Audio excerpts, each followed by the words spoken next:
I mean, and somebody, please do me a favor. Can somebody tell Donald Trump how to be a racist? Because he's not doing a good job. Yo, Black Lives Matter! Actually, all lives matter. That's racist. Black Lives Matter! 1 day later. That's racist. All lives matter! There's $24 billion here and there, $500 million there. Some people want to be paid back, and members of the public are wondering, why are we suffering when you have all of this vast wealth? Those are legitimate concerns. Well, I think you're right about reparations in terms of if people want it, though, what they need to do is you always need to go back to the beginning of a supply chain. Where was the beginning of the supply chain? That was in Africa, and when... Ooh, that was an... Okay. You study today's black culture is trash. Ain't nothing positive about black culture. We're not highlighting spelling bee winners. We don't talk about the newest black business that's doing good. When you go on social media, you look at some of the most trending videos and trending topics. It ain't black empowerment. It ain't uplifting black people. When you look at our movies, we ain't got no black heroes. Black culture has black propaganda. Hitler used propaganda to get the Germans to turn on the Jews. We use propaganda for our culture. We propagate pimps, gangsters, killers, womanizers, robbers, deceit, being unfaithful. We got some propaganda, homie, that's brainwashing.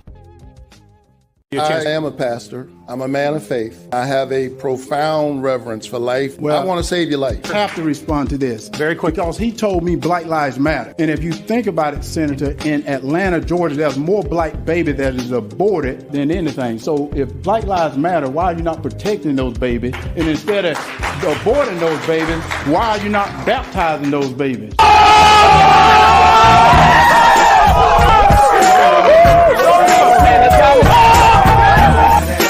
The Woman King is a modern-day version of D.W. Griffith's The Birth of a Nation. The 1915 silent film was used to promote racism through its false narratives. The Woman King does the same thing. It lies and misappropriates history, leaving the viewer into thinking that the Dahomey tribe eradicated slavery from within their ranks. They did not. Instead, they continued on with impunity. Yet, people still make excuses. Some people refuse to put any blame whatsoever on Africa for their huge part in the slave trade. Now, why is that? Black Lives Matter! Oh, did you see the new Candace Owens film on BLM? Nah, man, you a sellout. Oh, you mean BLM raising nearly $80 million, but almost zero money going to the black community? Building several lavish multi-million-dollar properties in affluent all-white neighborhoods and investing $32 million in Wall Street? You mean that kind of a sellout? Oh, man, Black Lives Matter! Despite Roots' claim that during the heyday of the massive slave trade from West Africa to America, a white man was more likely to develop malaria in Africa than catch slaves. The average life expectancy of a white male in sub-Saharan Africa's interior at the time was less than a year. Men from Europe or the Western Hemisphere arrived on Africa's coast, bought slaves, and fled as quickly as they could. For the slave trade to be possible, they needed massive help from Africans. Because we do not want to be numbers, we will defend the value of the human being. Every single human being, because each of us has a unique genetic code that is unrepeatable. And like it or not, that is sacred. We will defend it. We will defend God, country, and family. For those things that disgust people so much, we will do it to defend our freedom. Because we will never be slaves and simple consumers at the mercy of financial speculators. Well, I think it's time we ask ourselves if we still know the freedoms that were intended for us by the founding fathers. Not too long ago, two friends of mine were talking to a Cuban refugee, a businessman who had escaped from Castro. And in the midst of his story, one of my friends turned to the other and said, "We don't know how lucky we are." And the Cuban stopped and said, "How lucky you are. I had some place to escape to." And in that sentence, he told us the entire story. If we lose freedom here, there's no place to escape to. This is the last stand on earth. This is what Reagan later meant by "we are a shining city on a hill."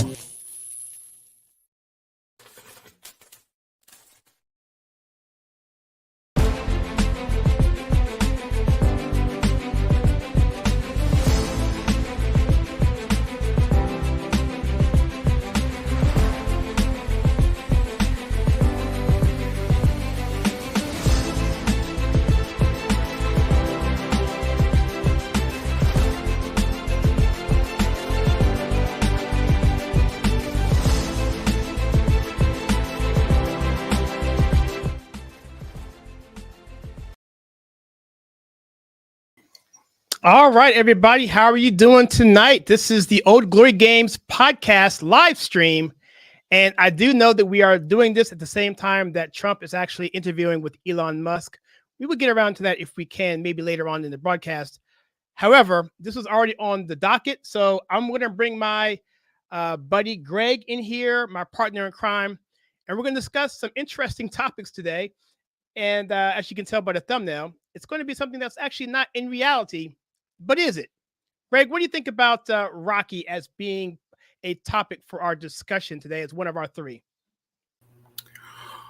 Well, first of all, good evening to everybody. I'm looking forward to discussing Rocky. I actually watched Rocky again earlier today, and it's one of those movies that I have seen portions of multiple times, but I don't think I've ever watched it completely from start to finish. I think it's a fitting topic of discussion because it not only covers a particular sport, boxing, but it also gets into the different layers of said sport and relationships and the struggle to compete and get to a certain level. So I think Rocky is a fitting topic. So I don't know how many people have not seen this movie, Rocky, or at least aren't somewhat familiar with it. It was the beginning of a very successful franchise. It was written by Sylvester Stallone, who is also the star of the movie. It depicts a struggling Philadelphia club fighter named Rocky Balboa. He wasn't making a lot of money fighting, but basically fighting was, basically all he could do. He was not very smart. At least he didn't consider himself very smart and felt the only way he could make a decent living was with his hands. He collected for loan sharks. So that was not, you would not consider that as a noble thing to do. But basically, again, he did that to supplement his income because, quite frankly, he did not make a lot of money as a club fighter.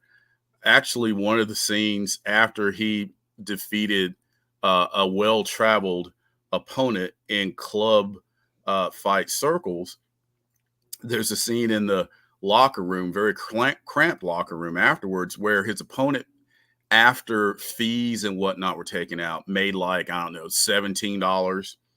And Rocky made like $40. I mean, it wasn't a lot of money, but I think besides the the ultimate face off between he and the heavyweight champion of the world, there's a lot that led up to that, not just from a sports perspective, but from a human perspective. So Kyle, do you want me to go further with that, or are there things in particular you want to talk about and ask about? Okay. Yeah. All right. So just to give the audience, No, go ahead. Oh, I'm sorry. I was just going to let the audience know real quickly how we come up with these topics. We kind of, I get, usually there's 4 topics when we do a recording. And because we're doing a live stream, which I failed to mention here, at the end of all this, we're going to do a discussion where we're going to answer questions and take comments from other videos that we've done before. Because we did this before back in May, where we took a Q&A and answer questions from comment sections. And so we're going to do that again. But because we're doing that, we only have 3 topics to really cover on this particular recording. And I picked one, and this was Rocky was mine. And Greg picked the other 2, which we'll get to once we finish this segment. So, but no, Greg, you brought it in great. I'm great because I'm glad that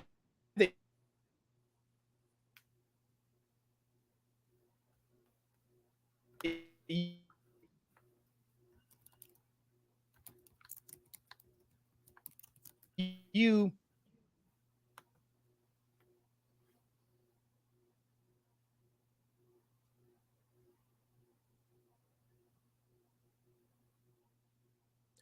are coming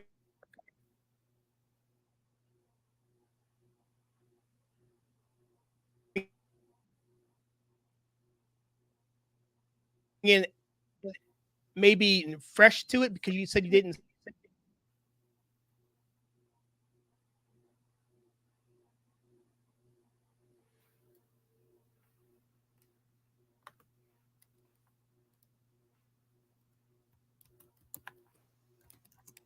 Did I drop off there?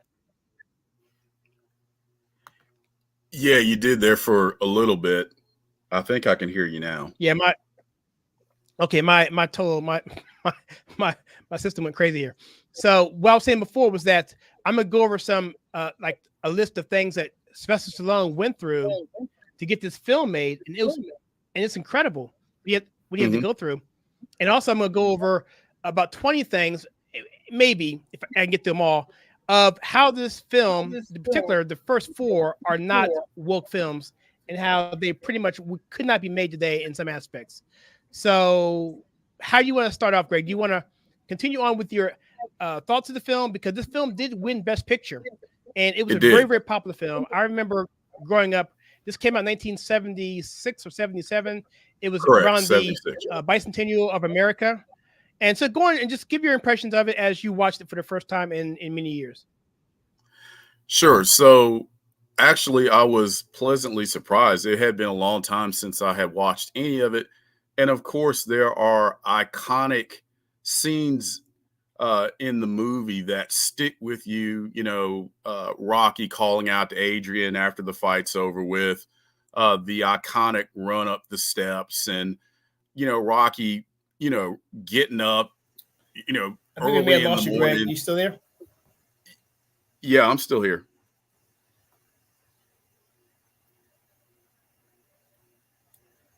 All right, looks like we're having some difficulties here. If you guys can hear me, it sounds like Greg was about to talk about how he was actually dealing with watching this particular movie for the first time in many, many years. And for myself, I watched it about a month ago. And so what I want to do quickly here is show you guys and talk to you guys about some of the things that Sylvester Stallone had to go through to actually get this movie made. So in this particular film, there were serious financial struggles that Sylvester Stallone had to go through, that he actually had to sell his dog. His dog was sold for $50 because he couldn't afford to feed him. And also, he wrote this script for Rocky in about 3 days, but it was rejected multiple times before someone finally took interest in it. And so it was offered large sums of money for the script, but he refused to sell it because he wanted to actually star in the film. Greg, are you back here? I hope so.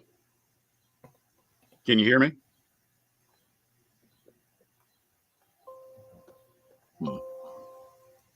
Go ahead, I can hear you. Can you hear me now? I can hear you, yes. Okay, good deal. So what I was saying before we had some difficulties there, of course, again, you know, most people remember the iconic scenes from the movie, Rocky getting up at, you know, before dawn to train, cracking about 5 or 6 eggs into a glass and drinking them, you know, him running down the streets of Philadelphia training, you know, punching the sides of meat where Paulie worked, the run up the steps, calling out to Adrian after the fight's over with. But there are aspects of the movie, as I went back and watched it, that were pretty interesting. So from a sports perspective, it basically depicts the essence of boxing as to why most fighters fight. They have no other viable options. Many fighters fight in obscurity without ever getting a break. So there was a scene in the movie where Rocky is walking with Adrian, and she asks, well, you know, why do you fight? It might have been the scene where they were on the ice rink. Yeah. And she asked, well, why do you fight? And he basically said, well, you know, I'm basically too dumb to do anything else. My father said, you better be able to make a living using your hands because you're dumb and you can't make a living using your brain. And she responded, well, my mother told me the opposite. I better find a living using my brain because I don't have a body to make a living doing it that way. So that was an excellent window into why most fighters, especially great fighters, getting into boxing and why they get into boxing to begin with. Rocky had a big heart, and you about have to have heart from a competitive standpoint, but he had a big heart from a human side. Many thought he was a loser, and many considered Adrian a loser too, because she was shy and she was very introverted and not, very social. They were both misunderstood and underestimated to an extent. Rocky was smarter, actually, than people give him credit for. So you talked about Sylvester Stallone struggles to get the movie made.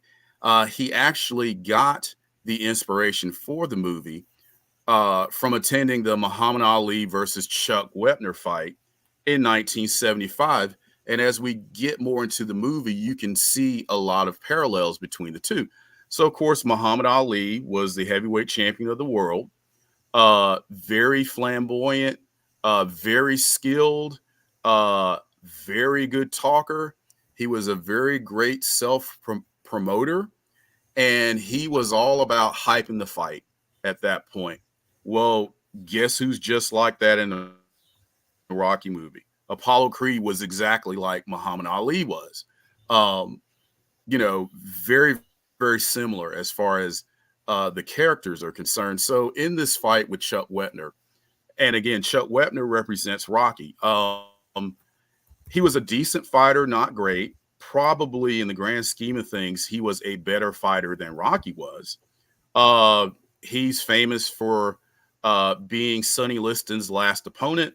He's also famous for bleeding a lot. His nickname was the Bayonne Bleeder. And few people thought Chuck Wepner had a chance against the world-renowned and just absolutely marvelous fighter that Muhammad Ali was. Most people didn't think it would go beyond a few rounds. So Ali didn't train a lot for this fight. He probably spent more time talking about the fight than he actually spent training. Chuck Wepner was very lightly regarded by Ali and the general public. Wepner hung around. Ali dominated him through the entire fight, basically. I mean, basically showing over and over again the wide disparity in talent between the two. Ali clowned and basically did what he wanted to throughout the fight, dancing, jabbing, just making Wepner look like an amateur.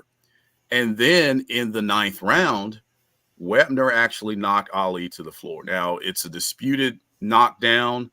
After watching it closely afterwards, Ali alleged that Wepner pulled an old pro boxing trick by stepping on Ali's foot. And then, and you know how Ali, and you see the picture there. Yeah. Ali backpedaled a lot. That was part of his strategy and the way he fought. He backpedaled as he punched to avoid punches. So in the process of him backpedaling, Wepner stepped on his foot, hit him with a punch, I guess, under the armpit in the rib area. And then he lifted off of Ali's foot. Ali lost his balance and hit the canvas. It didn't hurt. It was more embarrassing than anything else, but he connected with a punch as Ali went to the floor. So it was counted a knockdown. So you can imagine Ali was all business after that. And he wound up stopping Wepner in the 15th round. But Wepner's determination and guts and effort inspired Sylvester Stallone to basically rush home after that fight and write the movie in like 3 or 4 days. So as I mentioned before, as we talked about some of the other characters, Apollo Creed, I mentioned him before. He and Ali were very similar, very skilled, very flamboyant, great self-promoters. At the time, both may have been more about self-promotion and making money than they were about loving the sport. Now, I'm not saying Ali didn't love the sport. He absolutely did. But at that time, he was on top of the world. He was heavyweight champ of the world when that truly meant something.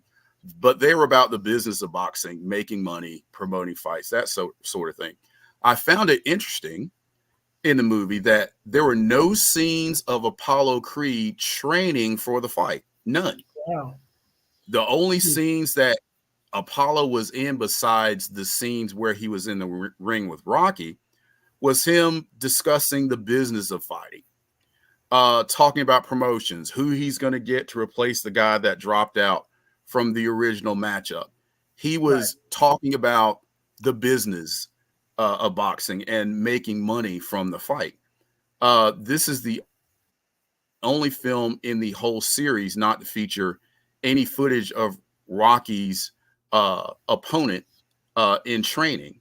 And I think not showing Apollo training basically highlights the fact that he regarded Rocky very lightly, did not give him any chance to win. Yeah, it was almost a joke to him that they would get such a fighter to fight him, but he just figured it's all about the theme of the bicentennial. We'll get a local fighter in Philadelphia. We'll give him a chance because America is about opportunity. It's the land of opportunity. And again, going back to Ali, he is a great showman, a great talker, very entertaining during the press conferences. He did not train much for the Wepner fight because, again, he was all about hyping the fight and the business of boxing, probably more than he was about, training and the gritty, dirty part of boxing, which Ali, I think, admitted that as he got older, he enjoyed training less and less, and who would blame him at that point. So the movie was rated PG. That was another thing that I guess I forgot. There's really no foul language to speak of. I mean, there's a little rough parts there where language gets a little iffy, but compared to today, very tame. And there are scenes in the movie besides the iconic ones that really stood out in my mind. So right before the fight, it might have been the night before the fight, Rocky is, I think, in his apartment with Adrian, and he just kind of lays down on the bed next to her, kind of curled up, almost like a child, and says, I don't know if I can do this or not. I can't win. I don't know if I can do it. And she reassured him. And he says, all I want to do is go the distance. And basically his thought was nobody was giving him a chance. So for him to be a winner at any level, as far as this fight is concerned, he felt like he had to go the distance. That's all he wanted to do. Nobody had gone the distance with Creed before. He figured if he could do that, he would get respect. And actually, Chuck Wepner, it's said that before the fight with Ali, he was lying in bed with his wife, and he told her something like, even if I don't win, I just want to prove I belong there. So again, parallels and similarities between the real life Rocky, which was Chuck Wepner, and the movie character Rocky. So again, similarities. Rocky knocked Creed down actually in the first round. That's right. Yeah, and which was a shock to everybody. Wepner scored a knockdown in the 9th round. In the movie, Creed's manager told Creed at some point, maybe after he got knocked down in the first round or in the middle of the fight, when it was obvious that Rocky was going to put up more of a fight than they thought, his manager said he doesn't know this is a show. He thinks it's a fight. So in going back and and analyzing some of the other scenes leading up to the fight, again, Creed is in his business suit talking to promoters and his handlers and all that, talking business. His manager is in another room watching video of Rocky pounding sides of meat at a meat processing plant. And he's like, champ, you better get in here and watch this. And Creed's like, hey, I don't need to watch that. I'm busy. But his manager knew that there was more to Rocky than met the eye. This guy can punch hard. And oh, by the way, he's a southpaw, which, as you know, as a fight fan, they are difficult to fight. And that was another aspect of it that Creed had underestimated. So I believe you mentioned this before. It was actually the highest grossing movie of 1976. It won an Academy Award for Best Picture. Going back to the struggle you talked about, and the underdog story of Rocky kind of parallels the underdog story of Sylvester Stallone also. He was making $36, I think, a week as an usher before Rocky hit it big. You mentioned his dog. I think his dog's name was Butkus, and how he was facing maybe having to sell him because he was so down on his luck. Butkus was actually in the movie. He did sell him. He did sell him, okay. But he got him back, right? Yeah, he got him back. Okay, gotcha. Yeah, so Butkus was in the movie, and that was actually pretty cool. This was the first sports film to win an Academy Award for Best Picture. Only one of two boxing movies that has won the Best Picture Oscar. The other one was $1 Million Baby, another movie I would highly recommend listeners to see. It was an excellent movie with Clint Eastwood. It was much better than I thought it would be. And another thing that I thought was very interesting, and I thought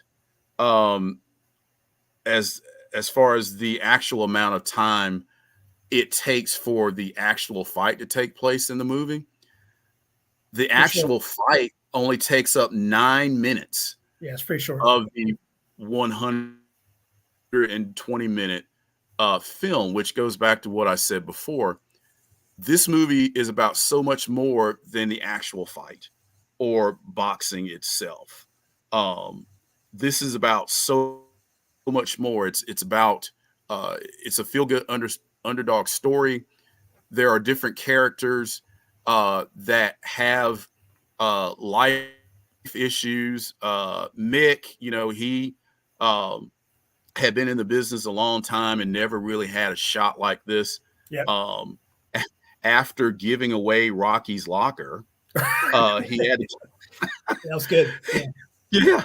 And he basically had to eat crow and go to Rocky and basically more or less with his hat in his hand, ask him, well, in a roundabout way, he basically told him, you need a manager, kid. And at that point, Rocky was like, well, what do I need a manager for? The fight's already set. Well, all of these things you need to look out for. I've been in this business a long time, and you need to, look out for this and look out for that. Rocky was like, well, why weren't you interested before? I mean, he had just given away his locker because he didn't think he'd amount to much. And, that dynamic between those two.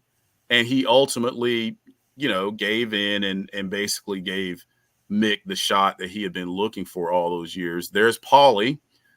He is Adrian's brother. Their relationship is interesting. Very interesting. Adrian and Paulie, because on the one hand, Paulie feels like Adrian is holding him back. He's doing all these things for her. He can't move on with his life because of her. But really, it was kind of the other way around. I mean, Adrian took care of Paulie because he was so dysfunctional. He drank. He did not make good life decisions. So in some ways, they were kind of two peas in the pod. I mean, Paulie was loud and and, rude and, just basically, kind of tacky. And while Adrian was very quiet, very reserved, it was all Rocky could do to talk her into going out with him. And, but, they were, their lives, they were in, different places as far as the challenges and the difficulties were concerned, as far as how they were as people. Some other characters, and something else that was interesting too. There was a scene where Rocky went out to collect for the loan shark he worked for. And the loan shark basically said, well, if the guy doesn't have, I think it was $200, if he doesn't have the entire amount, I want you to break his thumbs. So Rocky goes to the guy, and Rocky's trying to act tough. And he's basically telling him, well, that's not all the money. I've been told to break your thumbs. And the guy's like trying to convince him and plead with him not to do it. And, as I mentioned at the top, Rocky has a big heart. It's like, okay, well, just make sure you come up with the rest of the money. So he goes back to the loan shark, and, he tells him, well, I got 130 and I think he's good for it for next week. And the loan shark kind of pulls him to the side and says, look, why didn't you break his thumbs like I told you to? And he goes, well, how do you know I didn't? And he goes, I know everything. I hear everything. You didn't break the guy's thumbs. I want you to do what I tell you to do. And then Rocky goes, well, wait a minute. If I break his thumbs, he can't work to make the money to pay you back. And scenes like that. Yeah. And also the scene where he's going back and forth with Mick when he throws in the zinger about taking his locker and all that stuff. That showed that Rocky was smarter than he appeared. And I think it really shined there. But no, I think the movie overall was a lot deeper than a lot of people may have given it credit for. To me, it's an excellent movie, and it really didn't get into Apollo Creed very deeply beyond the larger than life character that he portrayed in the movie, and how little he thought of Rocky. But at the end and during the fight too. So when he got knocked down, he was shocked, but he shook it off, came back and started, more or less dominating the fight and showing the disparity between his ability and Rocky's. But Rocky just would not go away. And as the fight went on, how exasperated Creed got that this guy won't go away. And at the end, when Creed's manager is like, you're busted up inside, you're bleeding, I'm going to stop the fight. And he goes, don't you dare stop it. So I think there, even though Creed's character seemed to be this loud, braggadocious, shallow type character, I mean, he had some intestinal fortitude also, because he could have just said, hey, I'm not going back out there and doing this anymore. So a lot of people don't think of Creed in terms of having the heart of a champion, but he did. He went the distance and pulled out a split decision. And as he hugged Rocky at the end, when the fight was over, he goes, there's not going to be any rematch. And Rocky goes, I don't want one. Yeah. So I think even though the movie didn't get into the weeds about Creed personally, I think those scenes showed what he was made of as far as being a fighter and a man. So overall, again, I think this was a fantastic movie, especially for that time. After 48 years, almost 50 years. I mean, it's still a movie that I can sit down and enjoy watching. There's so many lessons you can learn, not just from an athletic perspective, but from a life perspective as well. So that's my take on it. Again, I enjoyed watching it as I have the other times I've seen it. But I think the only parts that I had not seen in their entirety before was the very beginning, where it showed Rocky toiling in obscurity, fighting club fights, and really not getting too far in his career when, once he got his lucky break. So that's my take on it. What are your thoughts on the movie as a whole, and maybe your thoughts on what I've just said? Well, I think he did a good job summarizing everything. I think for me personally, first and foremost, it's a love story. And I think number one is you have two people who probably couldn't.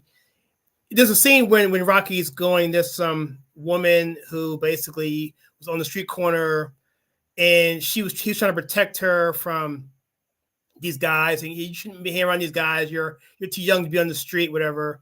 And then she pulls her out of that situation, walks her home, and then she tells you, "F you, Rocky." It's like the guy can't catch a break. It's like no one. He plays this character that's so down on his luck, so I mean, just pathetic. But yeah, at the end of the day, he's got this guy. Number one, he's also smart, like you said, street smart, and also he's also has a good heart. And Adrian is the exact opposite of that, right? She's not tough, but she is in some ways pathetic. She's not ugly. I mean, Talia Shire is beautiful, but they made her up that she was just this fragile with these spectacles and the hat and whatever. And when they become part of each other and become a couple, Paulie, who is the brother, doesn't like it, but she's becoming more of a woman, and he is realizing that there goes my gravy train, right? So because she's taking care of him, so if they get married, what's going to happen to me, right? So, but at the end of the day, to me, Greg, it comes down to a love story, and it's a woman who doesn't like fighting, but supports him to the point where I am going to support this man to do what he needs to do to not only provide because he's not making much money, but also to prove that he's a man. I think in part two, I get that a little bit. He said basically in part two, basically he basically said, "Don't stop me from being a man. I want to fight." And that's why I want to get into some of this woke stuff, because this is so counterculture to today. You don't see a woman supporting a man, a tough guy like him, a white male, no less, trying to do it and try to persevere, gut it out. He lost the fight, but he won, which is what the coolest part, like two parts in the film I like the most, was when she didn't want to come to the fight, but she came to the fight at the end when he gets clocked out almost. He's on the ground. I mean, it's so dramatic, right? He's like swimming on the ground, trying to get up, whatever. She looks, the camera angle puts her head goes down as, oh my gosh, this is terrible. And then he managed to get up and he goes, "Come on, let's do this more." And Apollo Creed's like, "What's going on? This guy won't stop." And so, and then at the end, I think he punched him in the ribs and he ends up, he spits up blood and the bell rings and it's over. But what's interesting is why the love story is so important here. And Paulie comes in this too at the end. How it's written so beautifully. She comes in, she's a frail woman getting through into this heavyweight championship match through security. She can't do it by herself, but Paulie lifts the rope for her so she can get into the rope. And the whole time you're hearing the scores, but it's dumbed down because the scores don't matter. We care about not who won the fight, but is Adrian going to get in the ring with Rocky, because he's yelling Adrian the whole time. And he doesn't care about this. They're interviewing him saying, "Hey, Rocky, I don't care. Adrian." He's calling for his soon-to-be wife. And it's such a powerful moment, man. And so then you hear it in the background, Apollo won, but no one cares that he won, right? And then they're hugging, embraces, "I love you, I love you, I love you." Oh my God. If you're a man watching that right there would get you like running through buildings, dude. I'm serious. And let me just go quickly into part two. I'm not going to talk about part three because part three kind of gets out there. It's not a bad film, but it's just different. But part two, my favorite moment in all of the Rockies, films, every last one of them. My favorite scene, and this is going to be a spoiler, guys. If you want to watch Rocky 2, this is a big spoiler. So just if you want to, for the next minute or two, turn the volume down and walk away. That's your warning. So Adrian goes into a coma because she's overworked. This is part 2. She's working at a pet store. She goes into a coma, and it's really touching because Mickey, the manager, and Rocky are actually working through this.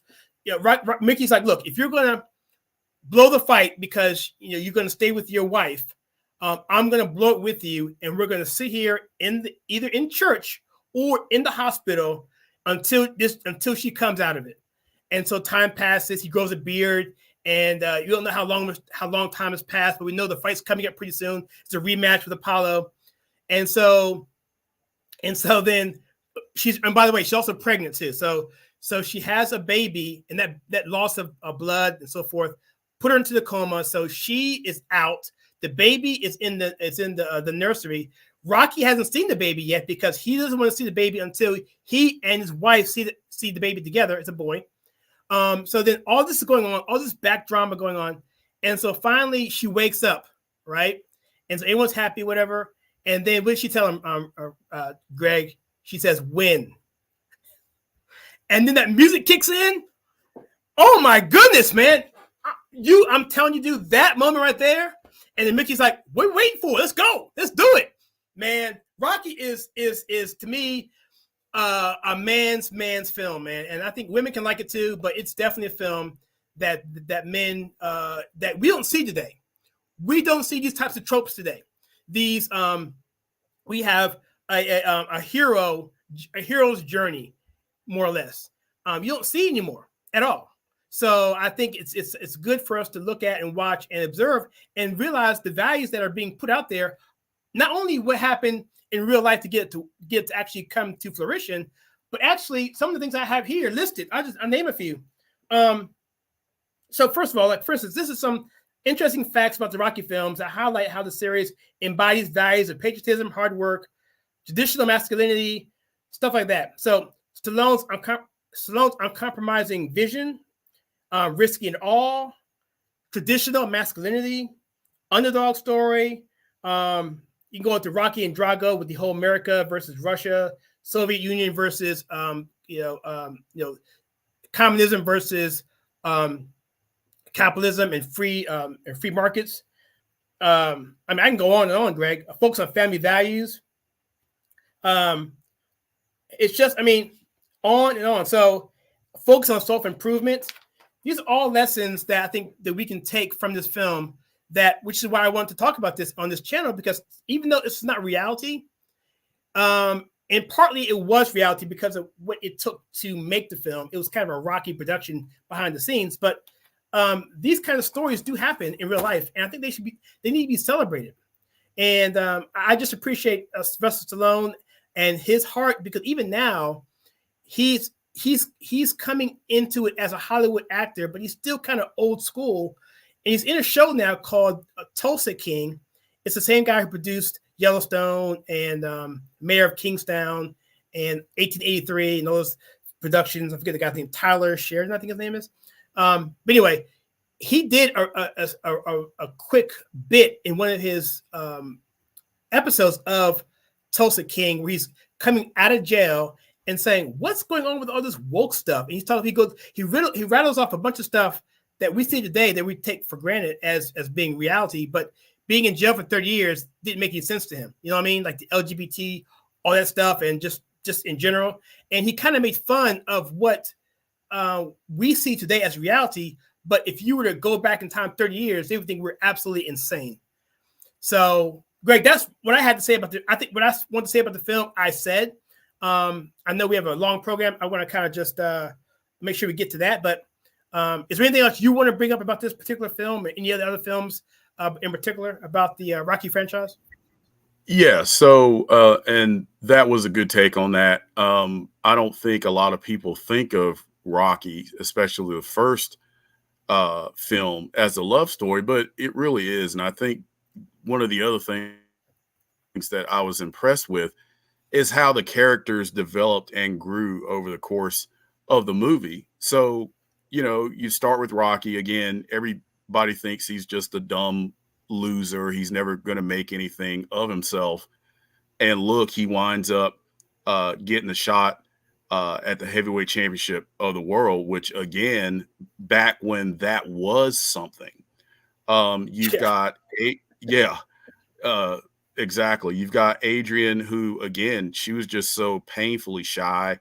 She barely talked, and she wouldn't make eye contact. She had the glasses, she had the hat, no makeup. I mean, she was very introverted and very withdrawn. But Rocky got her to open up. There was a scene in his apartment rather, where she's wanting to leave. I gotta go. And he stops her at the door and says, I want to kiss you. Do me a favor, take your glasses off. So she takes her glasses off. Okay, now take your hat off.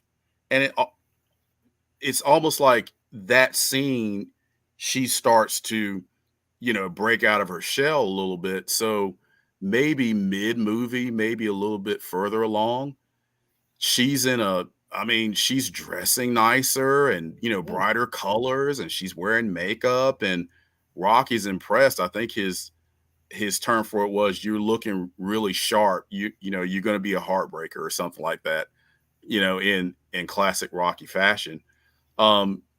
You've got Paulie. He actually develops during the film. I think he comes to the realization that, hey, I can't keep doing these dumb things that are hurting the people I care about. He came up with, a few of these kind of far-fetched ideas to try to help Rocky. He meant well, but they ultimately paid off for him, as crazy as they were, from getting the news to come watch him, punch the sides of beef to, getting a sponsor for his robe and all of that. So even though he went about it in a clumsy way, Paulie actually did care about Rocky, and in his own way cared about his sister, because he came to the realization that, hey, she needs to become her own person, and I can't keep her tied down here. And of course, the scene that you talked about, where he basically distracts the police and the security and lifts up the rope so Adrian can get in the ring with Rocky. And I think, spilling over into Rocky 2, I think Apollo Creed develops as well. I mean, this was a hard, bitter pill to swallow, where he comes within an eyelash of losing to a very unheralded club fighter.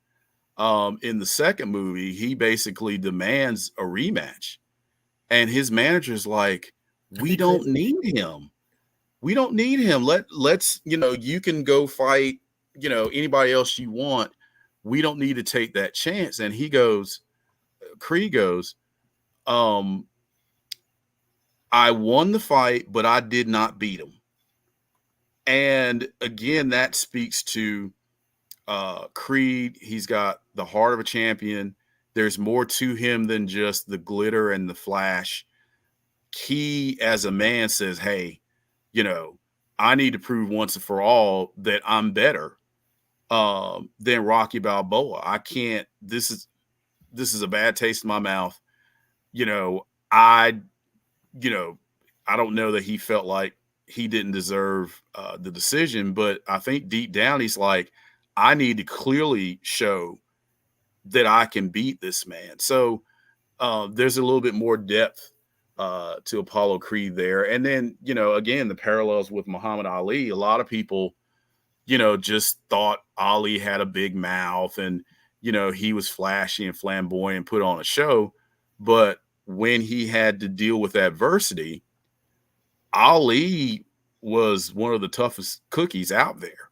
He was. And, he really was able to weather a lot of storms in the ring, from George Foreman to Joe Frazier to a lot of guys that gave him a tough time in the ring. He showed that fortitude and came out on top more times than not. So I think that was, one of the other things that struck me, especially in the first Rocky movie and then some in the second movie, just the development of the main characters. Even Mick, I think once he reflected, it's like, look, I'm I'm 75 years old.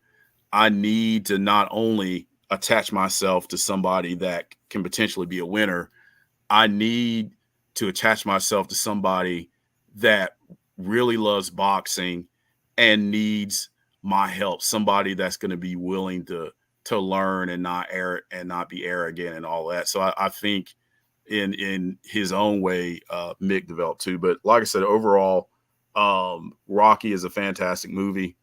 Rocky 2 was very good as well. Unfortunately, as you go further into the series, it kind of trails off a little bit. Rocky 5, in my opinion, was horrible. But to Stallone's credit, he came back very strong with Rocky Balboa, and I think that's actually an underrated movie. I thought he did a very good job with that one.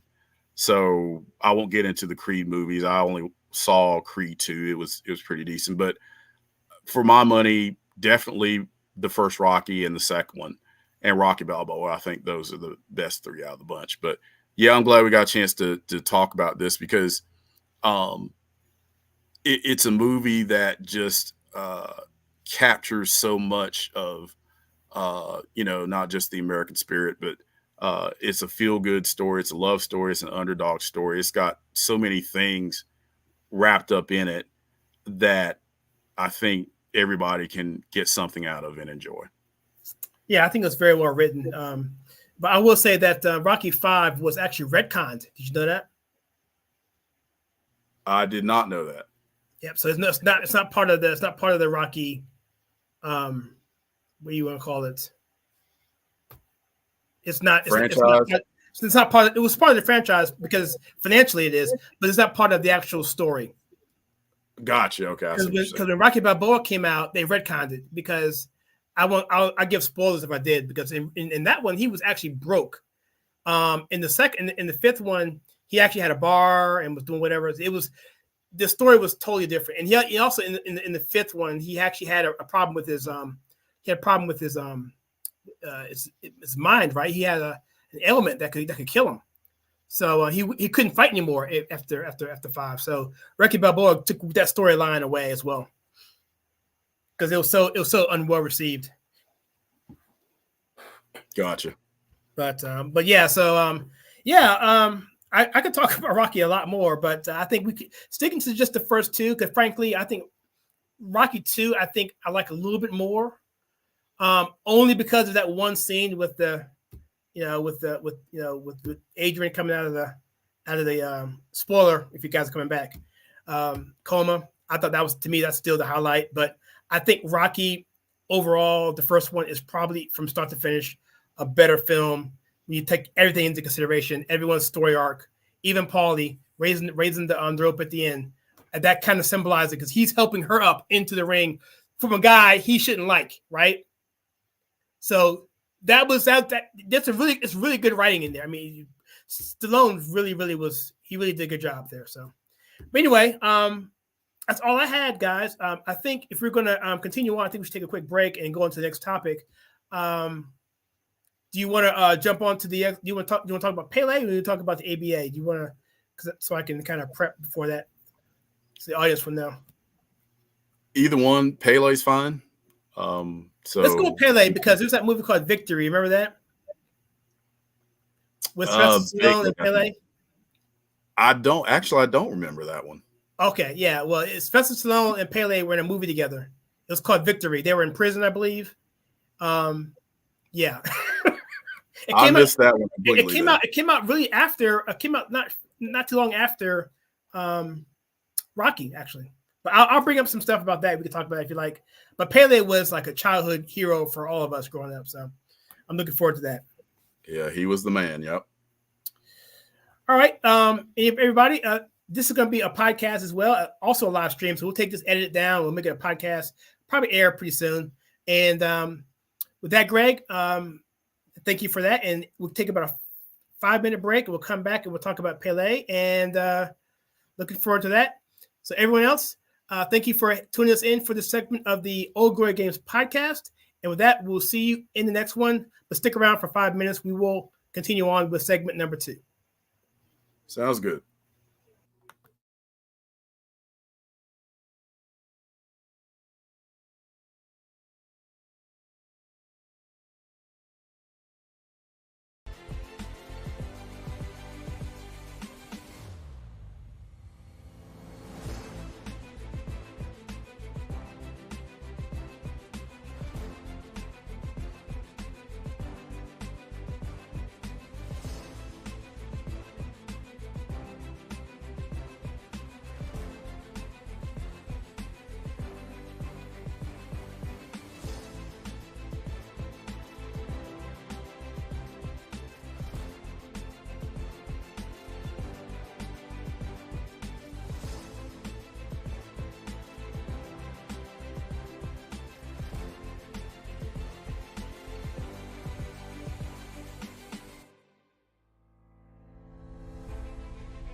right, everybody, welcome to the Old Glory Games podcast. This is our live stream recording.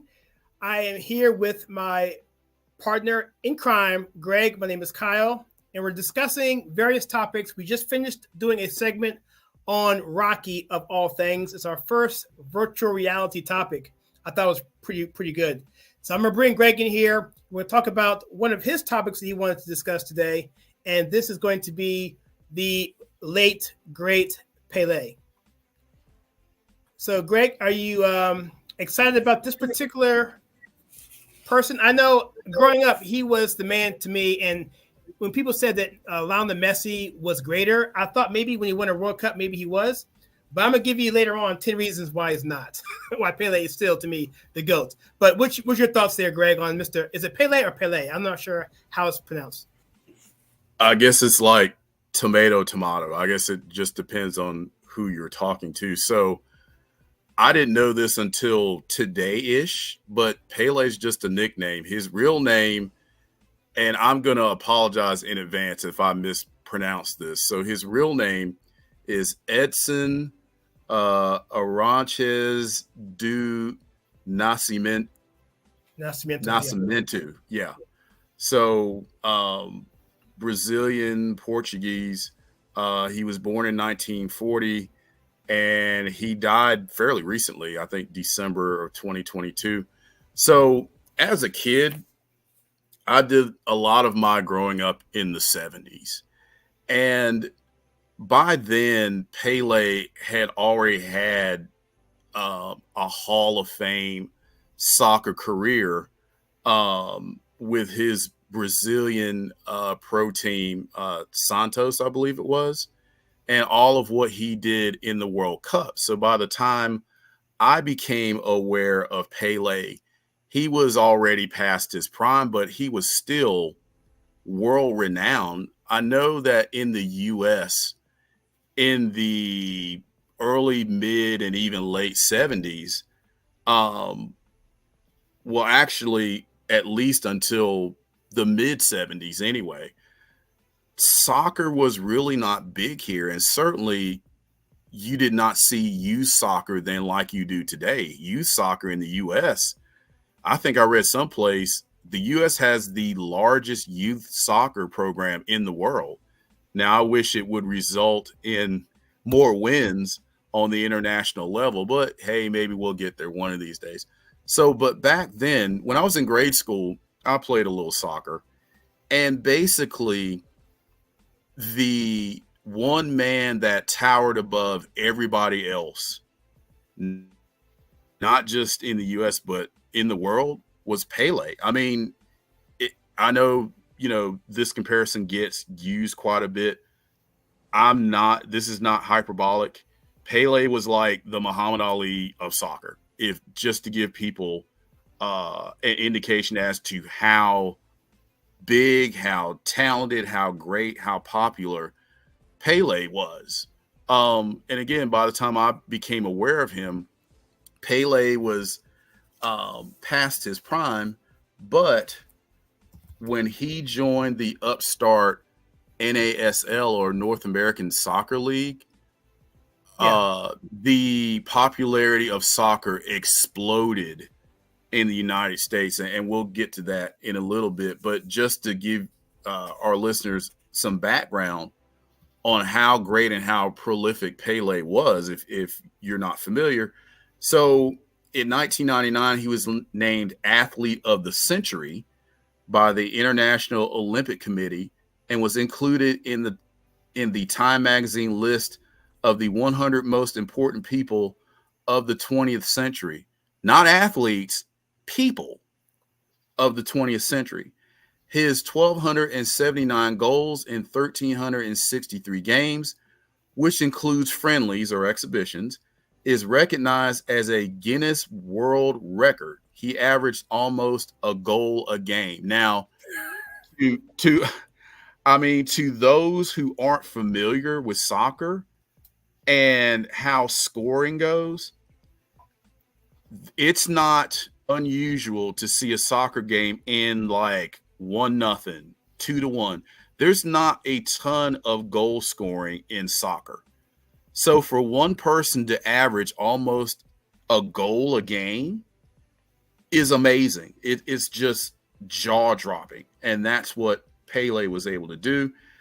He's also known, if you've ever heard the term the beautiful game, Pele was credited with connecting soccer with that phrase.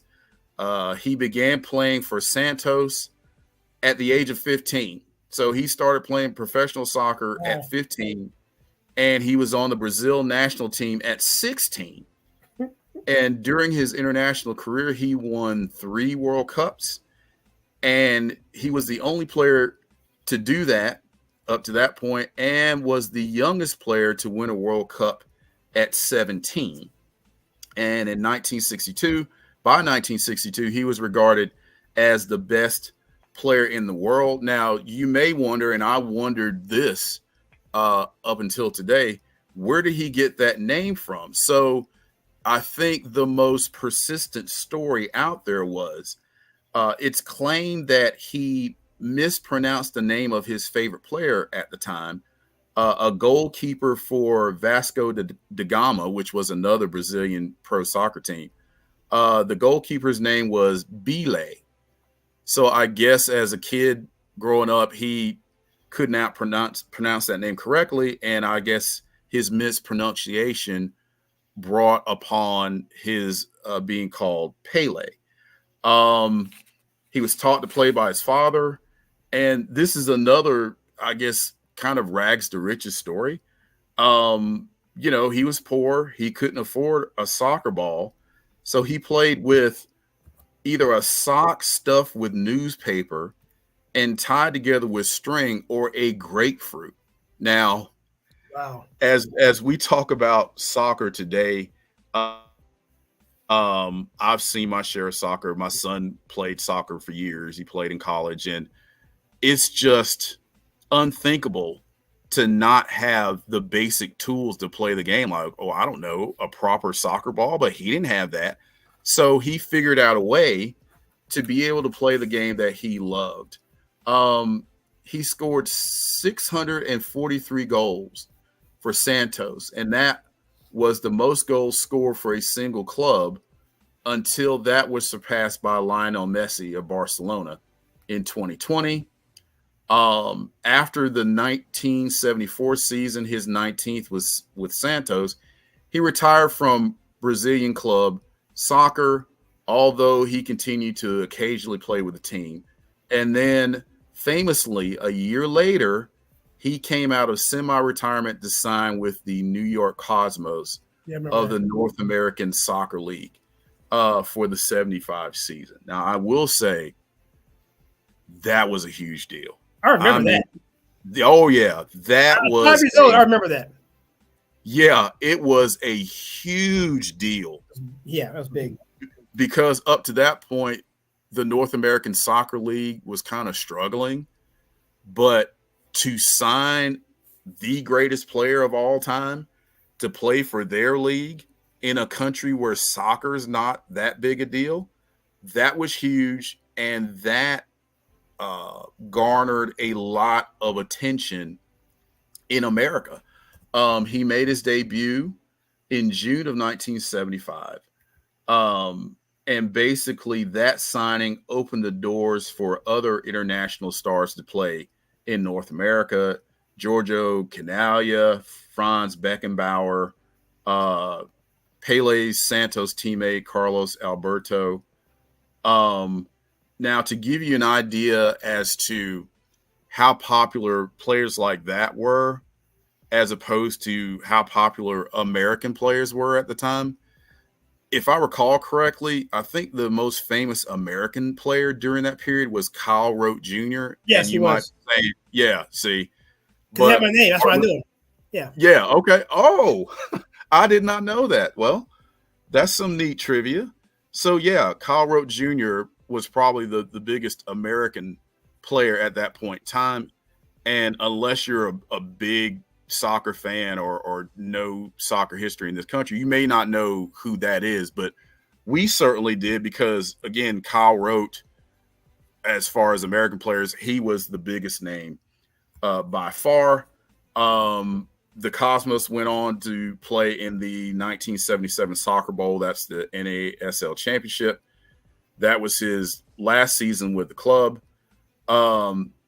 In June of that year, they attracted a record 62,394 fans at Giant Stadium to watch them beat the Tampa Bay Rowdies. A 37-year-old Pele at that time scored a hat trick. In the first leg of the quarterfinals, they attracted a U.S. record crowd of 77,891 fans when they beat the Fort Lauderdale Strikers at Giant Stadium. What year was that? That 1977. That's probably what I remember. I probably remember 75. I remember 77. Yeah. I mean, gigantic crowds. Yeah. In the second leg of the semifinals, let's see who did they? How many people did they attract?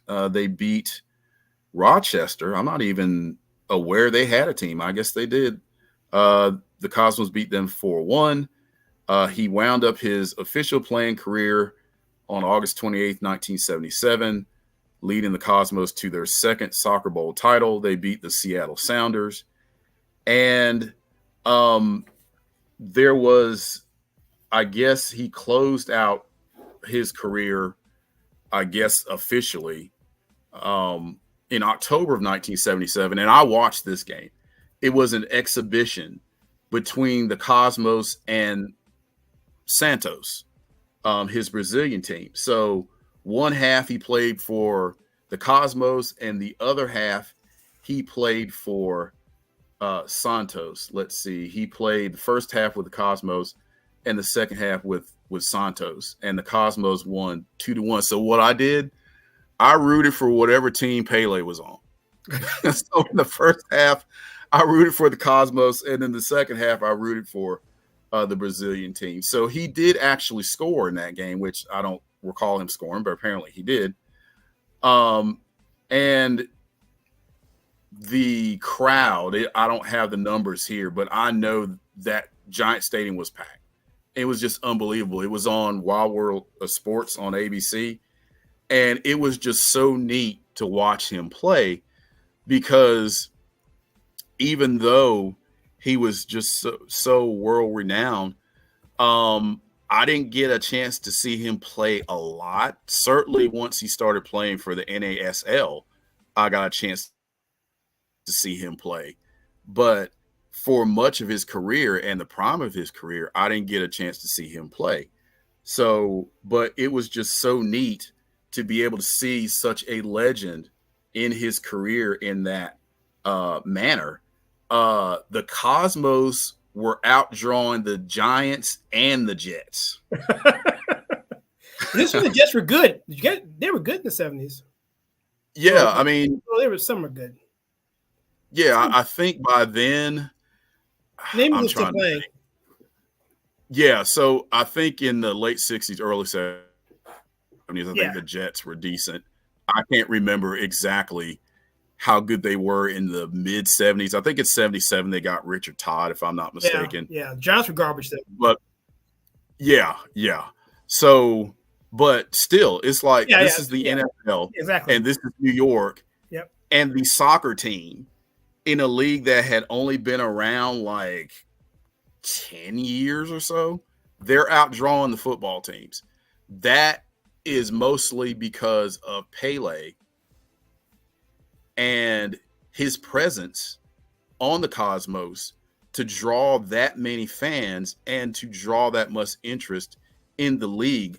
There was a documentary about the North American Soccer League that I watched that is very good, and it will give you an idea as to how popular the New York Cosmos were at that time.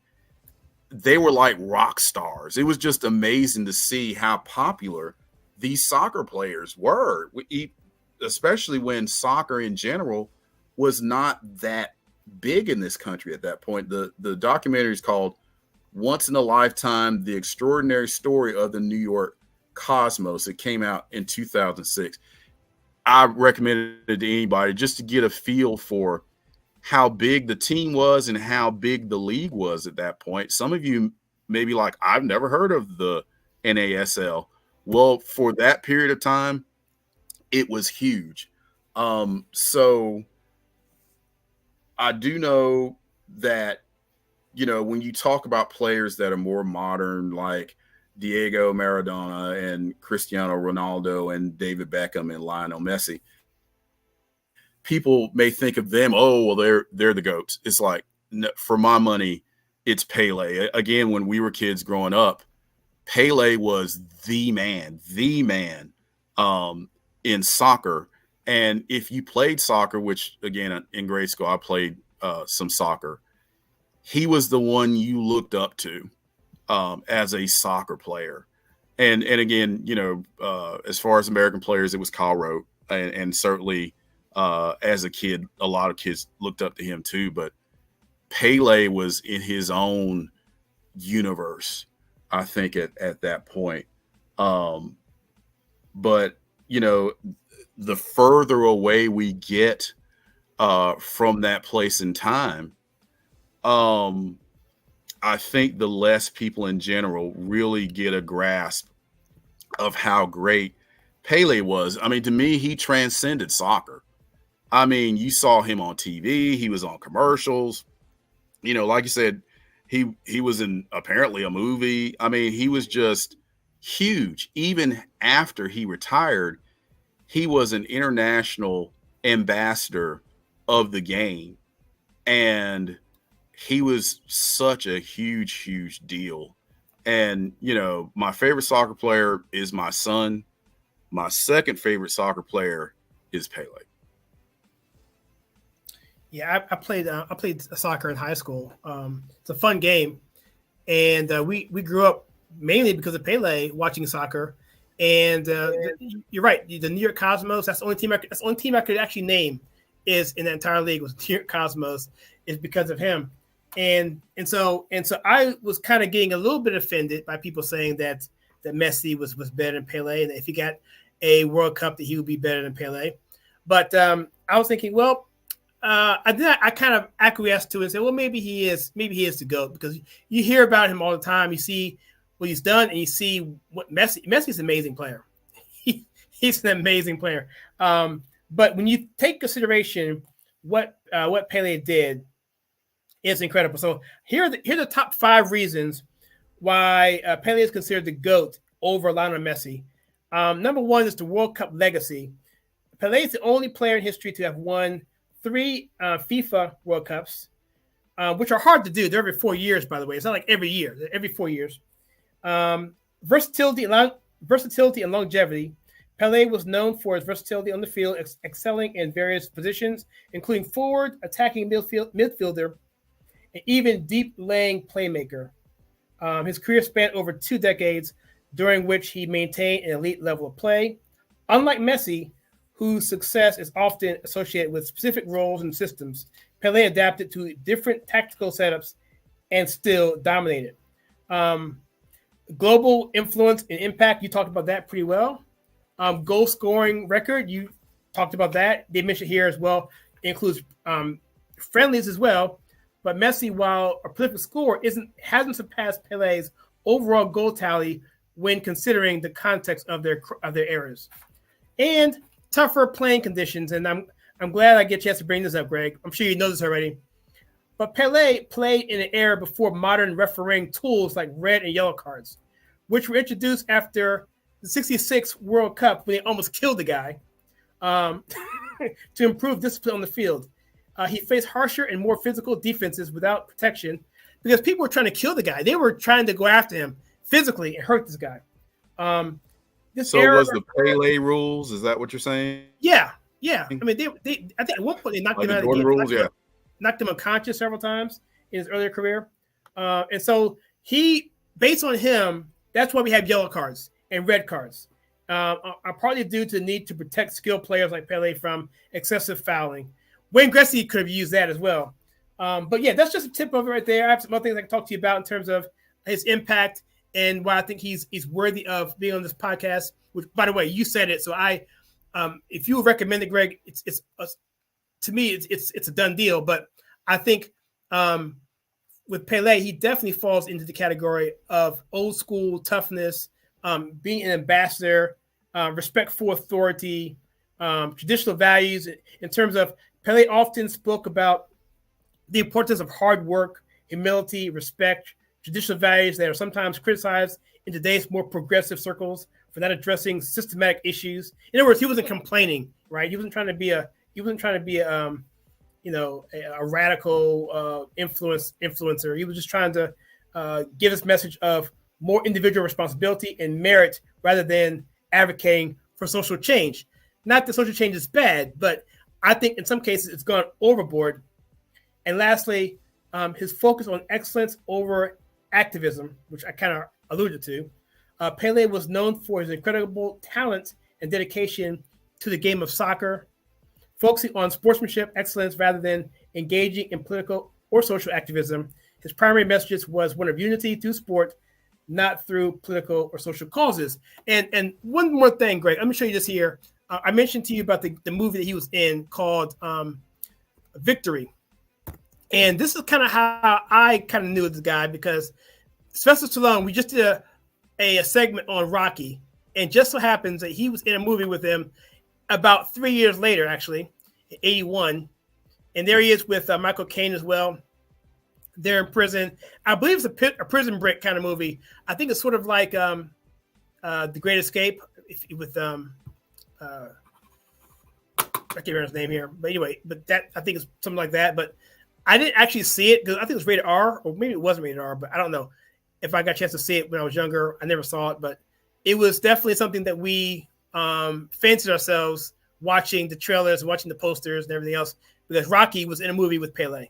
So to me, as a kid growing up, 8 years old, 11 years old, I mean, that's about as big as it gets for us. Exactly. And I painted the parallel between, Pele and Muhammad Ali. And with both of them, I didn't get a chance to watch either one until they were beyond their primes. But still, it's like in both cases, even though they weren't in their prime in the mid 70s, they were still better than just about everybody else. I mean, it was just amazing to watch Pele, even late in his career, do what he did. And the same for Ali. And again, to me, they both parallel because they certainly transcended their respective sports. Absolutely. Everybody knew who Muhammad Ali was around the world. Everybody knew who Pele was around the world. They were basically synonymous with being the very best in their sports. And again, when it's a little different when you play that particular sport. Now, I did not box as a kid, so I couldn't relate to Muhammad Ali at that level, but I did play a little soccer when I was a kid. So when I watch Pele play, it's like, wow, it's just so neat to watch somebody that's that good at a sport that I'm just trying to be okay, or the best that I can at least be at it. So there was a little bit different perspective there for me, because I actually did play soccer, and being able to see somebody like Pele was such a treat for me at that point in time. But again, unfortunately, so much time has passed since, Pele was an active player. Like a lot of legendary figures and athletes, it's kind of like, today's generation may not be able to grasp how great Pele actually was. I mean, a lot of times you just think within your own area and your own place and time as far as who the greatest athletes were. But I encourage everybody to just dig a little into sports history and history in general, for that matter. But since we're talking about sports, it helps to know the history of the sport you enjoy to give you some context. And when you hear somebody say, well, this is the greatest player since Pele, go back and watch Pele play.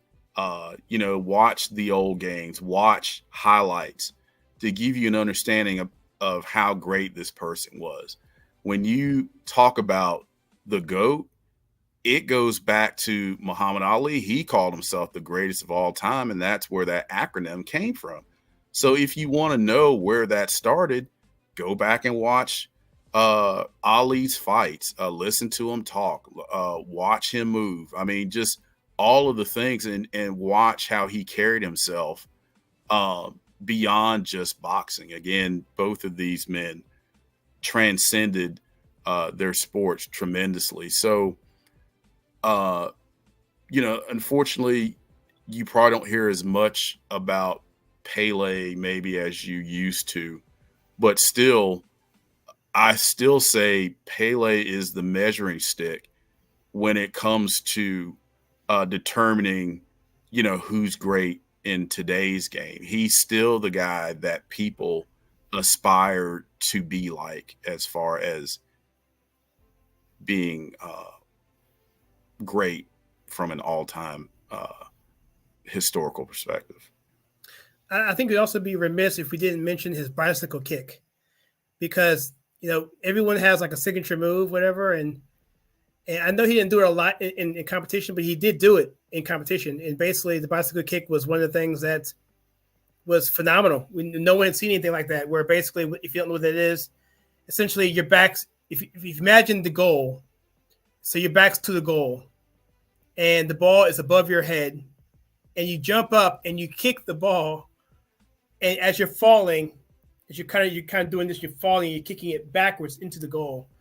It's called bicycle kick. It's pretty, I don't say it's common now, but it's definitely more, it's done now. But you have to have a perfect situation for it to work.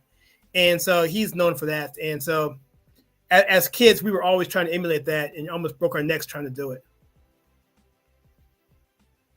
Yeah, I was a goalie back then, so I had no business trying to do it. So, but I mean, kids do what they see their heroes do. And certainly there were plenty of kids trying to emulate that move. It's impressive. And again, with you probably see it more now, but that doesn't take away how difficult it is, especially to not only do it, but to score a goal doing it. I mean, it's just, every time I see it, I'm amazed. It's like, that's just fantastic. I mean, to see some, and at that level of competition, to be able to pull that off, I mean, that's one of the most impressive moves you'll ever see in any sport. So now it's probably a little bit underrated as far as how impressive a play that is, but it absolutely is for sure. And, these guys now, they may make it look easy, but believe me, it's not easy to pull off. And Pele was one of the greats at doing that for sure. Absolutely. So, well, he was definitely an idol of mine. I would say idol. I guess that's probably an accurate term as a kid. We idolized everything growing up. I don't think we should idolize him. I think we should idolize God and Christ. But he was definitely growing up an idol, a role model for sure. And so he just carried himself very, very well. When he passed, I felt pretty sad when he passed away, because part of my childhood went away with that too. I mean, Muhammad Ali, just very few players growing up. Pele, Muhammad Ali, I'd say maybe, well, for me, I'm a Redskins fan, so a lot of those players, but someone like a Sugar Ray Leonard for me personally. But there's just a handful of people and that influenced me and what I want to do in life and be like. Not that I could play soccer like that, but I definitely enjoyed playing it. And we all enjoyed playing soccer because of Pele. In elementary school at recess, it was extremely popular back then. And I still enjoy playing it today if I can get out of there and have time to do it. So, Greg, is there anything you want to say on Pele before we wrap this segment up? No, just that, with Pele and some of the other athletes that we've talked about in the past that may not get the attention they deserve, as great of a player he was, I feel like today he does not get enough attention or credit. And I'm glad we were able to spend a little bit of time talking about him. And again, when you think about wherever you are in life, when you think about the absolute greatest athletes, at that time when you were a kid, you never forget that. I mean, it's just something that, represents great memories. And watching Pele in that last game, I mean, was really special. And in the second half of that last exhibition game he played, it started raining. And I think a reporter said something like, well, even the sky is crying because this is Pele's last game. I mean, just a very dramatic and fitting way to go out. And again, as a kid, that just sticks with you. And watching Pele as infrequently as I was able to watch him, it was a treat. I mean, it was a treat to be able to watch. And you knew even as a kid, this person is a legend. And you're watching somebody that may not ever be matched, not only from a talent perspective, but from an impact perspective. And I think Pele is in that same category with Muhammad Ali. But yeah, just a phenomenal, monumental figure in the world of soccer. And again, I'm glad we got a chance to take just a little bit of time to talk about Pele, but he deserves, a whole lot more time than we can give to talk about him. But yeah, just amazing. And again, just brings back such great memories of my childhood, watching him and seeing him on commercials and seeing him on, magazine covers and just all of those types of things. But yeah, just a fantastic player. And I don't have enough words to describe how great he was, but I'm certainly glad that I was able to catch him at least during the tail end of his career. But I think from start to finish, it's a career that I don't think anybody will be able to match. So hats off to Pele, and hopefully our listeners, learn at least a little something about him. But I encourage everybody to check him out, the highlights and the World Cup games and all that, and you'll get probably a better feel for just how great a soccer player he was. 100%, Greg. Thank you for that. And I think we'll wrap it up there. And I think we'll come back at 9:36, about 5 minutes from now, to finish up our predetermined segment. We're going to talk about the ABA. I'm interested to talk about that. And then when we're finished that, we'll have a few minutes. We'll answer some questions that have been presented to us via our videos, via emails, and the like. And so with that, guys, we'll see you at 9:36. Quick break here. And until then, we'll see you in the next segment. Thank you very much. Good deal. Thank you.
Okay, everybody, welcome to the Old Glory Games podcast. My name is Kyle, and we are going into segment number 3, where we're talking about various topics. The first one was the Rocky films. Second one was on Pele, and this one is going to be on the ABA, which I am not too familiar with. I just knew they had a lot of cool players like George Gervin and my man Dr. J and several others.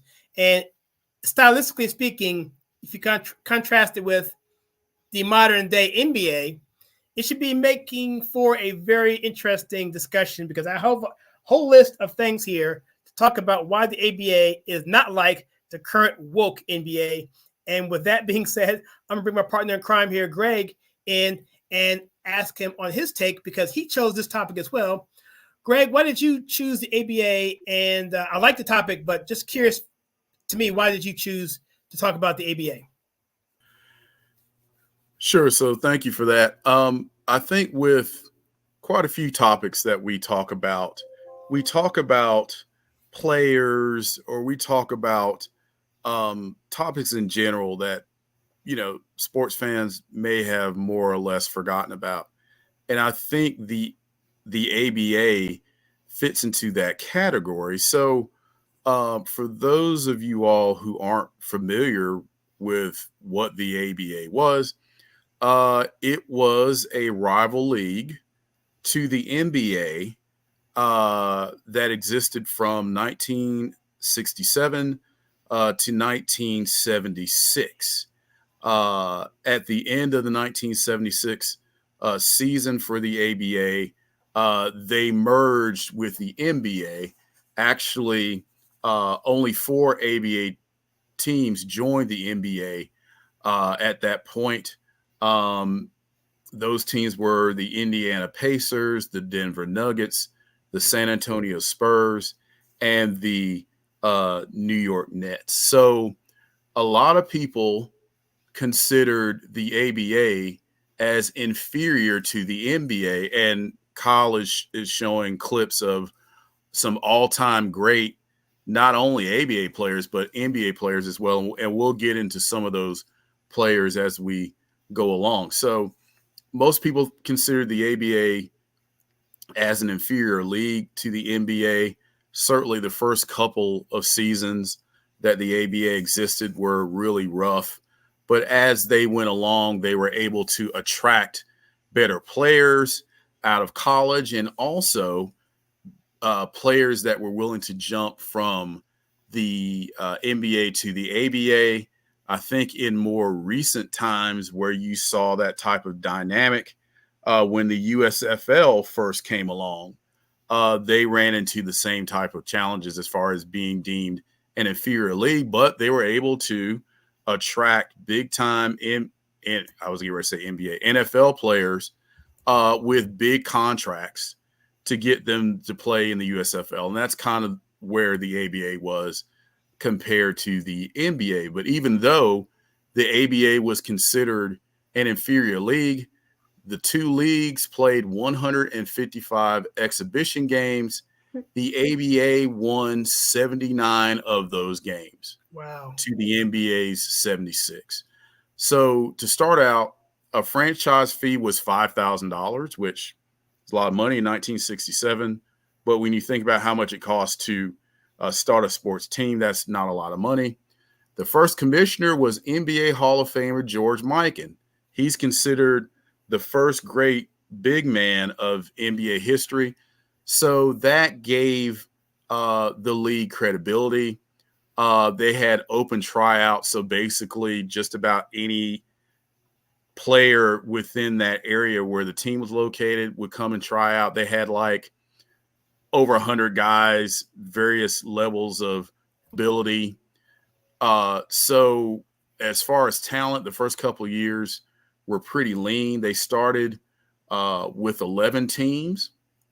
Their first big signing, I believe, would be Rick Barry, and you just showed him a little while ago. He jumped from the NBA in 1967 after leading the NBA in scoring. Rick Barry signed for a salary of $75,000, which was a lot of money back then, along with 15% ownership ownership of the Oakland Oaks and 5% of the Oaks gate receipts above $600,000. Pat Boone was the owner of that team, in case you didn't know. How good was Rick Barry? Very good. He was very good. He was the only player to lead the NCAA, ABA, and NBA in points per game in a season. He ranks as the all-time ABA scoring leader as far as regular season average, 30.5 points per game, and postseason play, 33.5 points per game.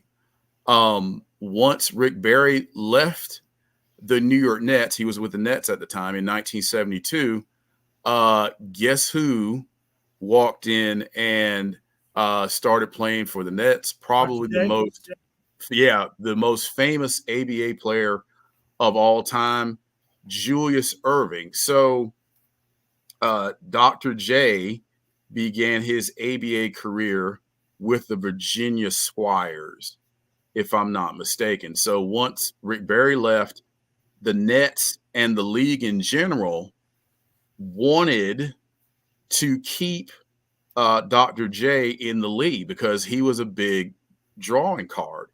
So to keep Dr. J from going to the Atlanta Hawks of the NBA, the Nets did what they had to do to attract Dr. J and sign him to play for the then New York Nets.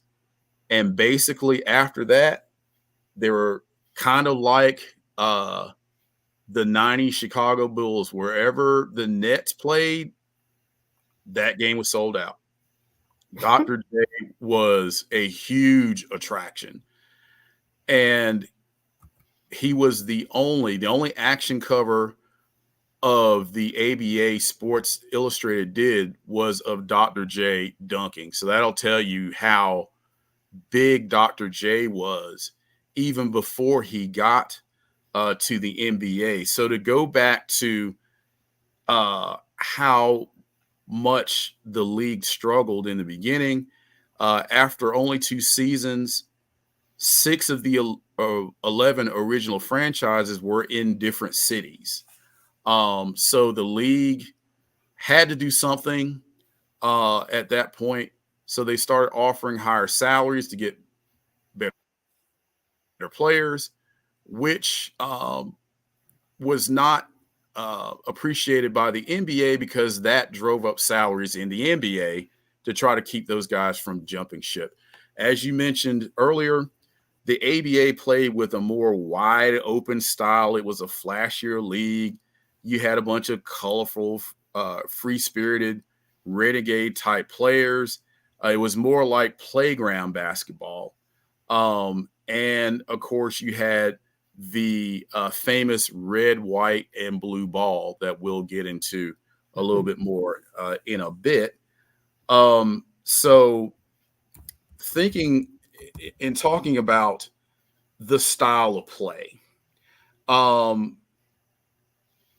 I think the dunk was outlawed in college basketball around the time the ABA started, and it was outlawed just about through the entire existence of the ABA. So think about it. If you've got college players that really like playing that above the rim type game, the ABA was the place to go.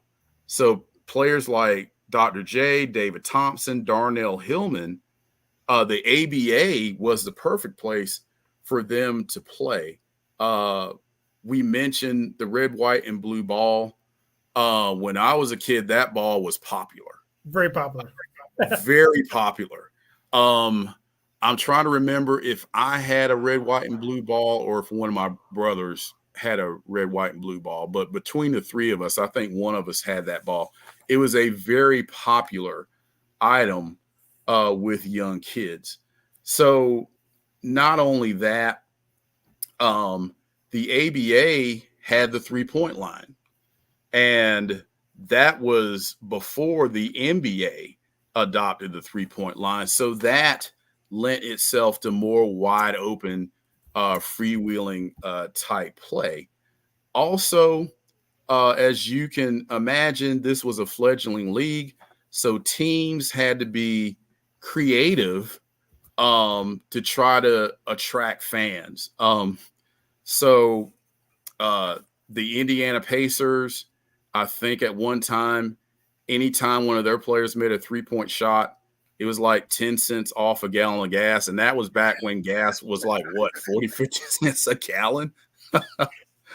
Oh, those were the days. And all kinds of other gimmicks, ice cream eating contests, Girl Scouts and Boy Scouts get in free. The Miami Floridians had ball girls, and they were dressed in bikinis. So you can imagine the attention they got. As I mentioned before, the first few seasons were rough. The ABA only drew an average of about maybe 3,000 fans a game. And to hear some of the players talk about how few players that were in the crowd was just amazing. One guy said in Memphis, they only had 58 people. 58. I think when you and I played basketball for the company we worked for years ago, I dare say we drew more than 58 people. I think so too. Especially that tournament, Yeah, I think there were more than 58 people there. 58 people. And that was in a gymnasium. We're talking about an arena for these guys. 58 people. One player from Memphis, Johnny Newman, as part of his contract, he got 5,000 free tickets. He could not even give the tickets away. He had to leave them as tips. He tried to use them to pay for haircuts, and he could not give them away. Other examples of just how down and out the league was, according to Larry Brown. Now, Larry Brown, we know him as a legendary coach with multiple teams. He actually played for the Carolina Cougars, and I think they actually played some of their home games at the Greensboro Coliseum, if I recall correctly. So he said that they got like $10 per game for road games. They had no trainer. They had to tape their ankles and things themselves, and they had to wash their own uniforms. So, yeah, struggling mightily at times during their existence. A glaring lack of television coverage. So as a kid, I might remember watching 2 or 3 ABA games. It may have been like, championship series or the ABA All-Star game or something like that. But by and large, you could not find ABA games on TV. You might be able to find an ABA game on the radio, but lack of television coverage certainly hurt the league as well as financial losses, because they're not bringing in a lot of money, but yet they're having to pay a lot in salaries to try to attract the best players they could get. But there were a handful of teams that drew well and sold out. The Utah Stars, they drew well. Of course, that makes sense. I mean, even today, the Utah Jazz, it doesn't matter how bad they are, they're going to sell out. The Kentucky Colonels, the Indiana Pacers, and New York Nets, as we mentioned earlier, they drew very, very well.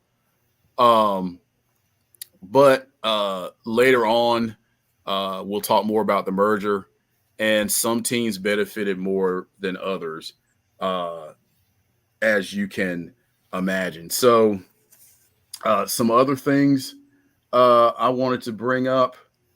So some other contributions from the ABA that the NBA has since adopted. So we talked about the 3-point line. I think the 3-point line was implemented in the NBA in 1979. The slam dunk contest, of course, now that's a normal thing during All-Star Weekend. The ABA started that. It was held at halftime of one of their All-Star games. And actually, the iconic dunk from the foul line by Dr. J, that's when that dunk happened during the ABA dunk competition. The winner got $1,000 and a stereo. So Big money. So after that, the slam dunk competition made its way to the NBA during the 76-77 season as a season-long competition for that season only. And then later on, it was a standalone event as part of the NBA All-Star Weekend in 1984. Also, something that unfortunately today's players that get to jump to the NBA after 1 year in college, or basically 1 year removed from leaving high school, Spencer Haywood, and I know you and I have talked about him offline before, and how important he is in pro basketball history. So Spencer Haywood, outstanding college basketball player. He had some very tough circumstances going on in his family. And he's like, well, and this was after, I think, his second year in college. And he's like, I need to be able to make some money. My mother's having a hard time, and she's not in good health. And, picking cotton every day is going to wind up killing her sooner rather than later. I need to be able to go pro. Well, the NBA did not allow players to go pro before their 4 years of college eligibility, or before their eligibility was up in college. So Spencer Haywood went to court, and the court ruled in his favor. So the ABA, which again, they were looking for the best players they could possibly get. They're like, okay, this is an opportunity for us to get college players early and get them before the NBA. So Spencer Haywood benefited from that ruling. I think he went to the Denver Rockets. He may have been the MVP that season. Phenomenal basketball player. Yeah. So So that was a predecessor to what you see today as far as players being able to leave college early. But back then, it was a hardship rule. So there had to be some sort of financial, family, or academic hardship reason for you to come out early. It's not just because I feel like it or I just want to make a bunch of money. No, there had to be a legitimate reason for you to come out early, and Spencer Haywood should be credited for that and what we see with these players leaving early today. So going back to the stability of the league, or lack thereof, of the original 11 teams, only the Kentucky Colonels and Indiana Pacers remain for all 9 seasons without relocating, changing team names, or folding. So as much as the league was able to do as far as being a good source of entertainment, for being a source of a change as far as how the game was played, it really did not last long. They just had so many challenges that they could not overcome. A lot of their teams were in much smaller markets, so they certainly could not compete with the NBA, who were more focused on more larger, more urban markets. But, also going back to the notion that the ABA was an inferior league, top to bottom, as far as from roster to roster, that may have been true. But there were some phenomenal ABA players that wound up being Hall of Fame level NBA players. Just to mention some, Julius Erving, of course, Moses Malone, who I think started with the Utah Stars. He was, I believe, the first player to go to the pros straight out of high school. I know a lot of us think about Daryl Dawkins, and I know you remember him. Yeah. A year later, Dawkins came straight out of high school. I think he's from Florida. But I think Moses Malone was actually the first one to do it. George Gervin, the Iceman, you mentioned him, Rick Barry, Spencer Haywood, Artis Gilmore, Billy Cunningham, David Thompson, Maurice Lucas, George McGinnis, Dan Issel, Bobby Jones, the Hawk, Connie Hawkins, and actually Bob Costas began his broadcast career as far as broadcasting pro sports. He started in the ABA broadcasting for the Spirits of St. Louis. So just a neat bit of trivia there. So overall, the ABA modeled itself after the AFL.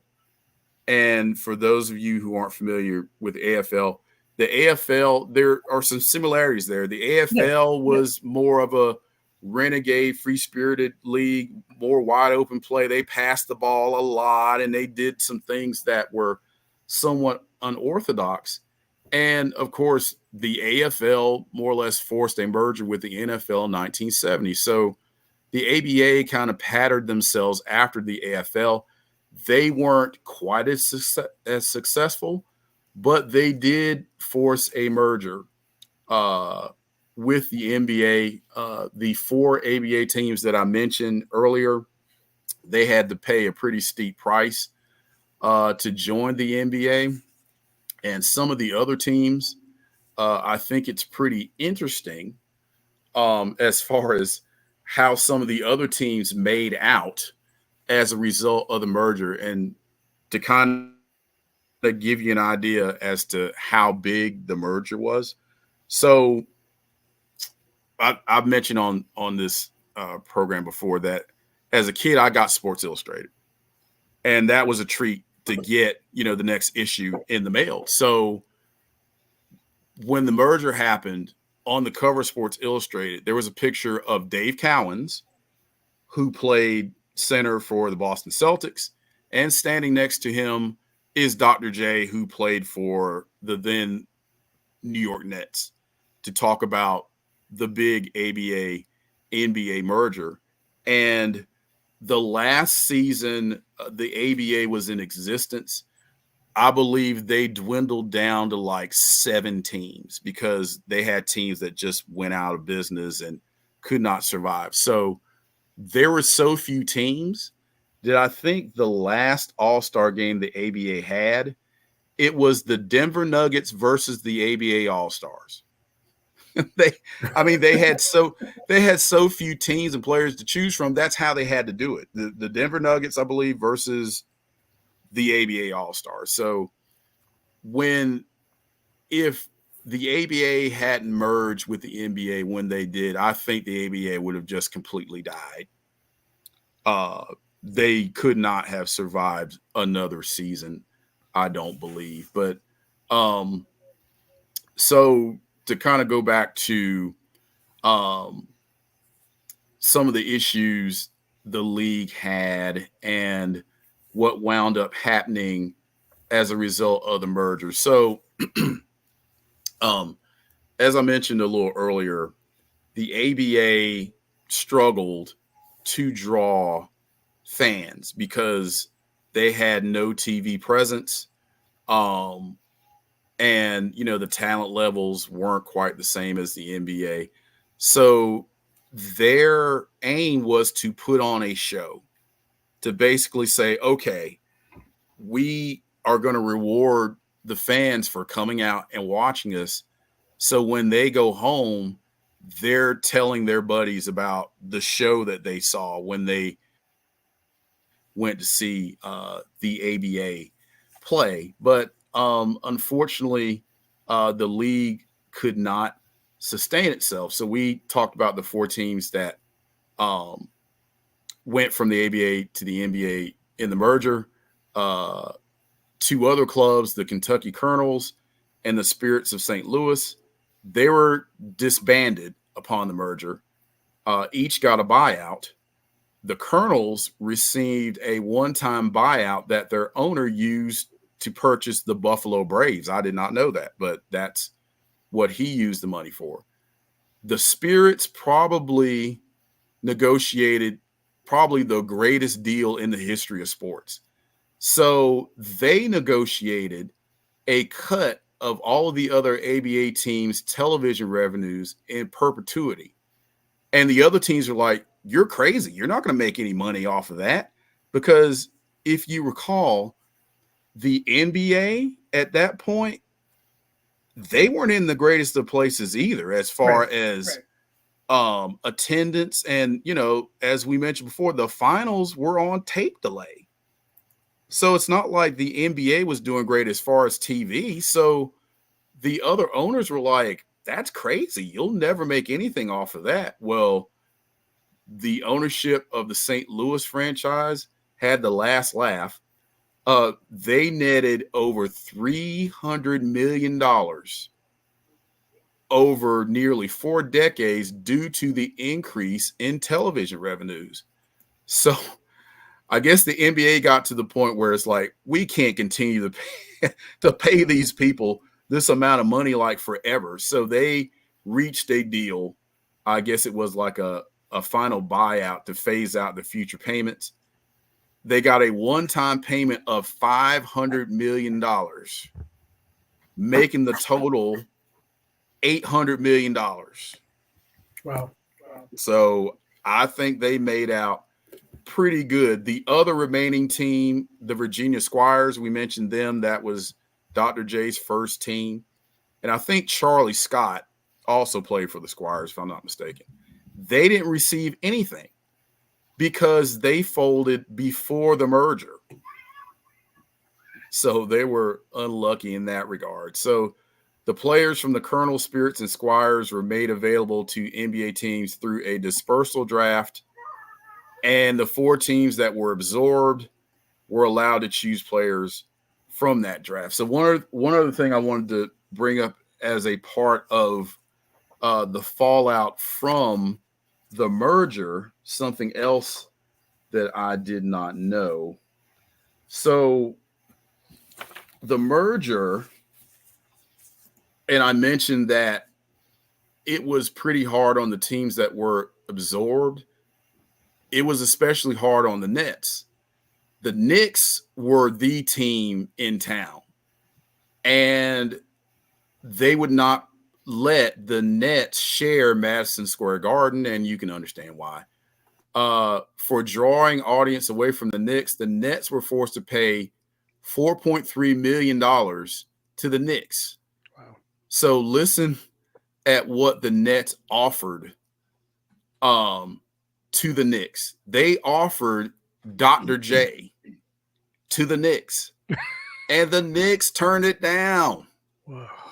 That's why That's probably why they stink today. I mean, just awful. It's like, who made that call? I'm wondering if that person kept their job after that. So they declined that offer. So the Nets went to play in New Jersey. I believe they played in Rutgers Arena in Piscataway. And I see you've got a Rutgers shirt on, so that's fitting. Yeah, they played, I believe, at Rutgers University, and they played in their arena in Piscataway, if I recall correctly. And to meet expenses, they sold Dr. J's contract to the 76ers. Now, at that time, I was a kid, and I lived in Trenton, New Jersey, which is not far from Philadelphia. You talk about big news, man. That was the biggest sports news in a very long time in Philadelphia. I mean, that I was tickled when I heard that Dr. J was going to play for the Philadelphia 76ers. It was very exciting. Oh, for sure. So, yeah. So, you know, I know I was kind of a little all over the place as far as talking about the ABA. There's a lot to it. It was a very interesting league. Those guys that played in the league and the owners and everybody that was involved, they made a heck of an effort to make it work. In the end, it just could not sustain itself. They had a lot of challenges that they could not overcome. But I think to get a feel for what that league was like, I think Will Ferrell did a movie, I think called Semi-Pro, where he played for a team in the ABA and how things were back then, but the ABA has a lasting impact on the NBA even today. And again, people may think, well, it was an inferior league and they weren't as good. Well, some of the best players in NBA history started in the ABA or at some point played in the NBA. So they should hold a more important place in the history of pro basketball. I don't think the ABA gets the respect they deserve. But they certainly had an impact, even on the way the game is played today. So one other thing I want to bring up about the ball, and then I'll let you weigh in on what we've gone over so far. So the iconic red, white, and blue ball. Of course, the stuffy NBA didn't like it. It's like, oh, well, that's just distracting from the game, and it's just too gimmicky and all of that. So initially, when they came out with that ball, there was something wrong with the dye that they used for the colors or something that made the ball slick. And nobody could handle the ball. Nobody could catch it. Nobody could dribble it. It was a mess. So I think it took a little bit before they got the hang of producing a ball that you could actually play with. There's the ball right there. Iconic. I mean, again, as a kid, you saw a lot of kids with that ball because, hey, as a kid, what's more fun to play with, that basketball or plain brownish orange basketball? What are you going to pick? I have one. Yeah. I mean, hey, so, and to watch it rotate with the different colors as you shoot or pass, I mean, it was just neat to watch. So that is one of the few lasting, products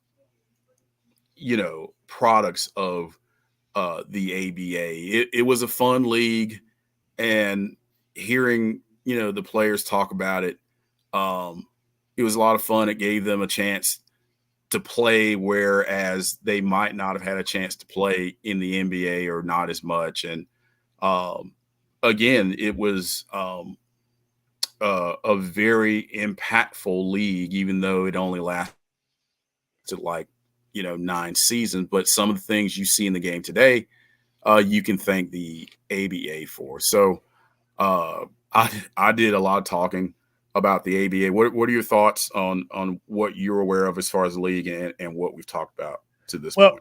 Well, for me, what stands out the most is Dr. J, because he's one of my favorite players of all time. And I was remiss for not mentioning him in that segment, talking about Pele and talking about, Muhammad Ali and talking about even, Sugar Ray Leonard. But I would say that Dr. J was right up there, if not the top, because basketball was so popular growing up. And of course, the red, white, and blue ball is at a time when Americans were celebrating their 200-year anniversary. And so, there was a lot of patriotism back in the 70s. And so that red, white, and blue ball was iconic. But back to Dr. J, you mentioned 3 players. Daryl Dawkins, and I don't think Daryl Dawkins played in the same time as Dr. J. They may have. Actually, yeah. So it did. Dawkins was a rookie in 75. Dr. J joined the Sixers in 77. So yeah, they were teammates for a few years there. Yeah. But then you had Bobby Jones come on as well. Yep. He's one of my all-time favorite players, who is underrated, one of the best defensive players of all time. Yep. So you don't, and didn't you also say Moses Malone as well? Yes. So now, so there you go. I mean, that Moses Malone was the one piece that pretty much gave the 76ers the championship. They were unbeatable that year. But in 83, he was the difference. Yep. Yeah. And I was a big Moses Malone fan. I had a huge poster, that Nike poster, that iconic Nike poster where he's partying the seats with the basketballs on either side. Oh yeah, I had that poster. But that's what I'm thinking about when you mentioned the ABA and all the Philadelphia teams. I mean, all the Philadelphia players that were on that roster that came from the ABA. That's pretty Absolutely. incredible. Yeah. So something I guess I did not realize until today that the leagues merged at the end of the 76 season. The very next season in the NBA Finals, 5 out of the 10 starting players came from the ABA. Julius Erving, Caldwell Jones, George McGinnis for the Sixers, Dave Twardzik, and Maurice Lucas for the Trailblazers. So, again, that just points to, player for player, the ABA might not have been as good as the NBA, but there were certainly a number of ABA players that were absolute Hall of Famers and were great players, and that pretty much demonstrates it.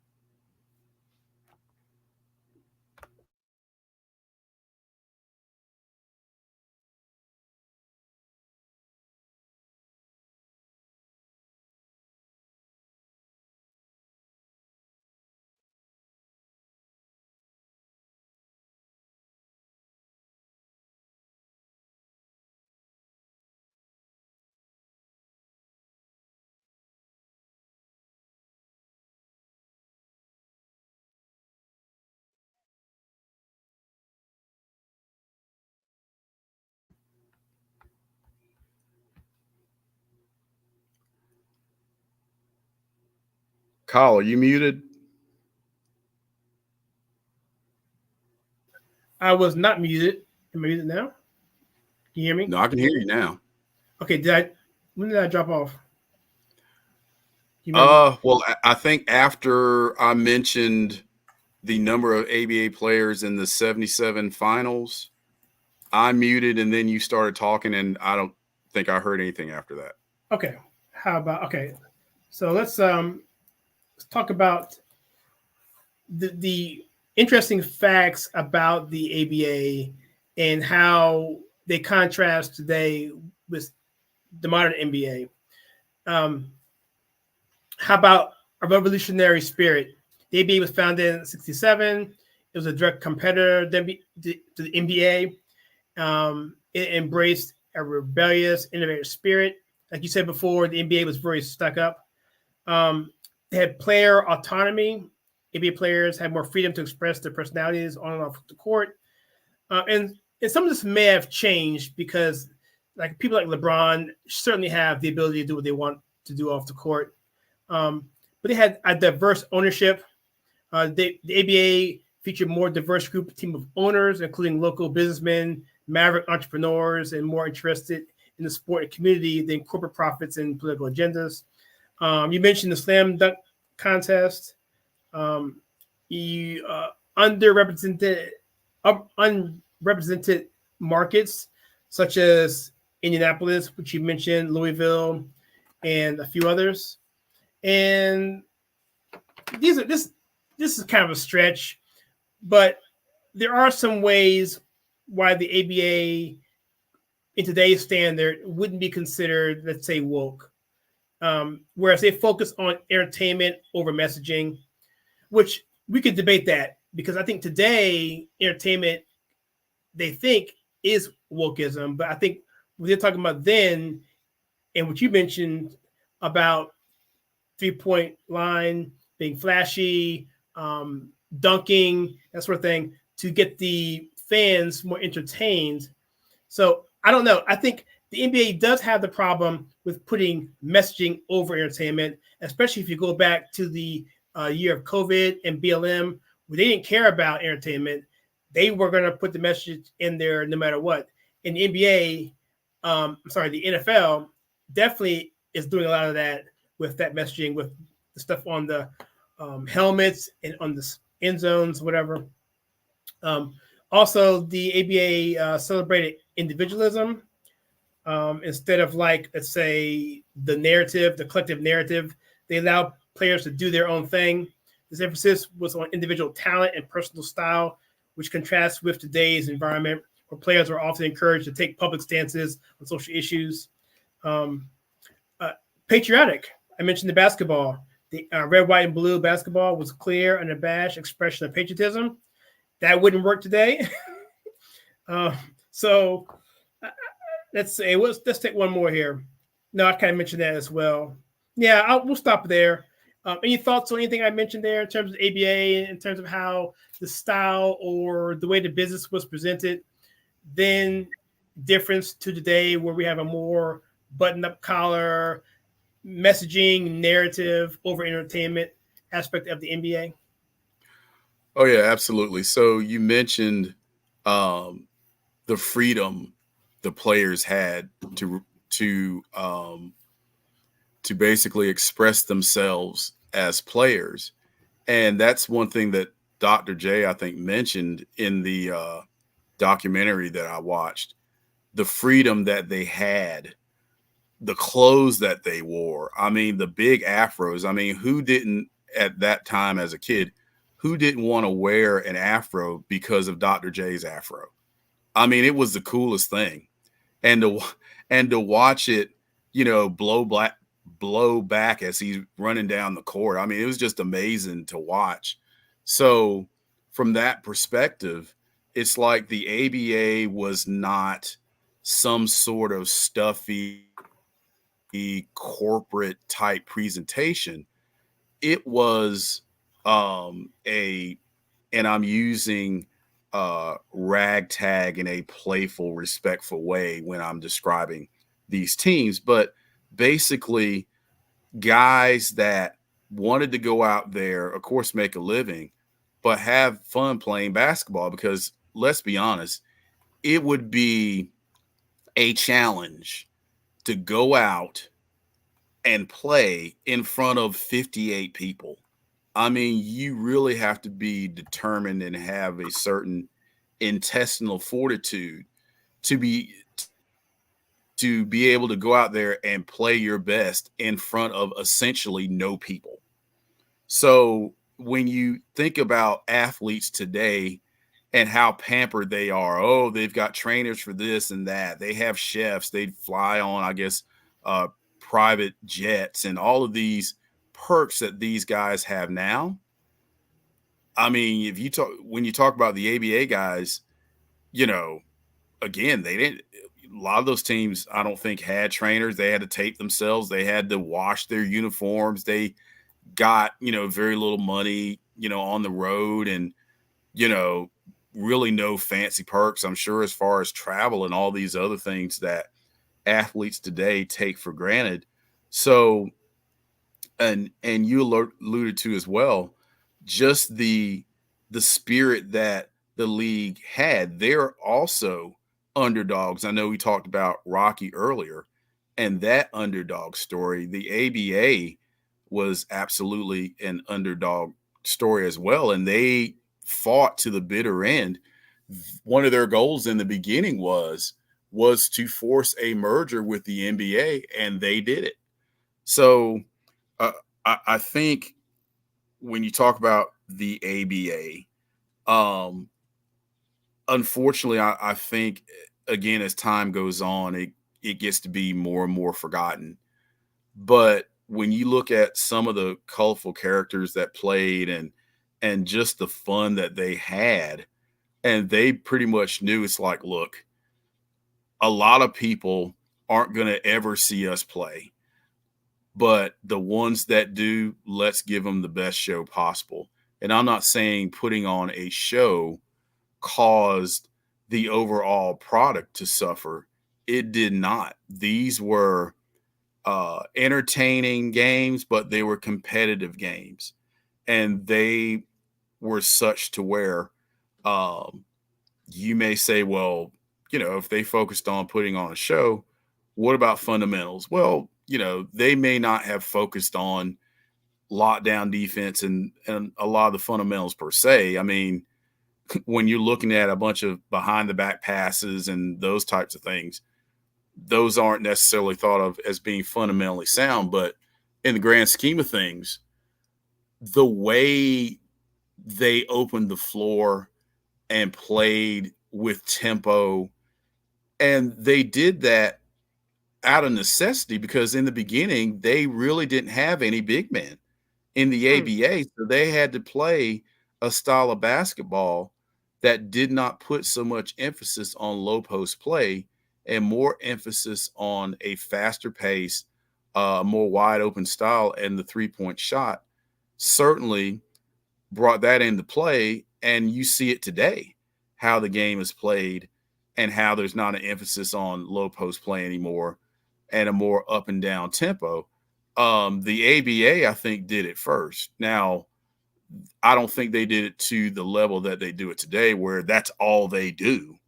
But I think you can point to the ABA and say, hey, they certainly created a model that could be used later on. But yeah, unfortunately, I think the ABA has been kind of forgotten. But, you still have players that played then that were the biggest of stars. And of course, Dr. J is the biggest of them all when it comes to the ABA. So I think as long as we can think of him and some of these other guys, that league will never die. But I mean, if there was ever a league that epitomized and represented the 70s and how the 70s were, the ABA absolutely did that. You know what? That's great. Oh yeah. Yeah. So like I said, unfortunately, I didn't get a chance to watch a lot of the ABA. I heard more about it in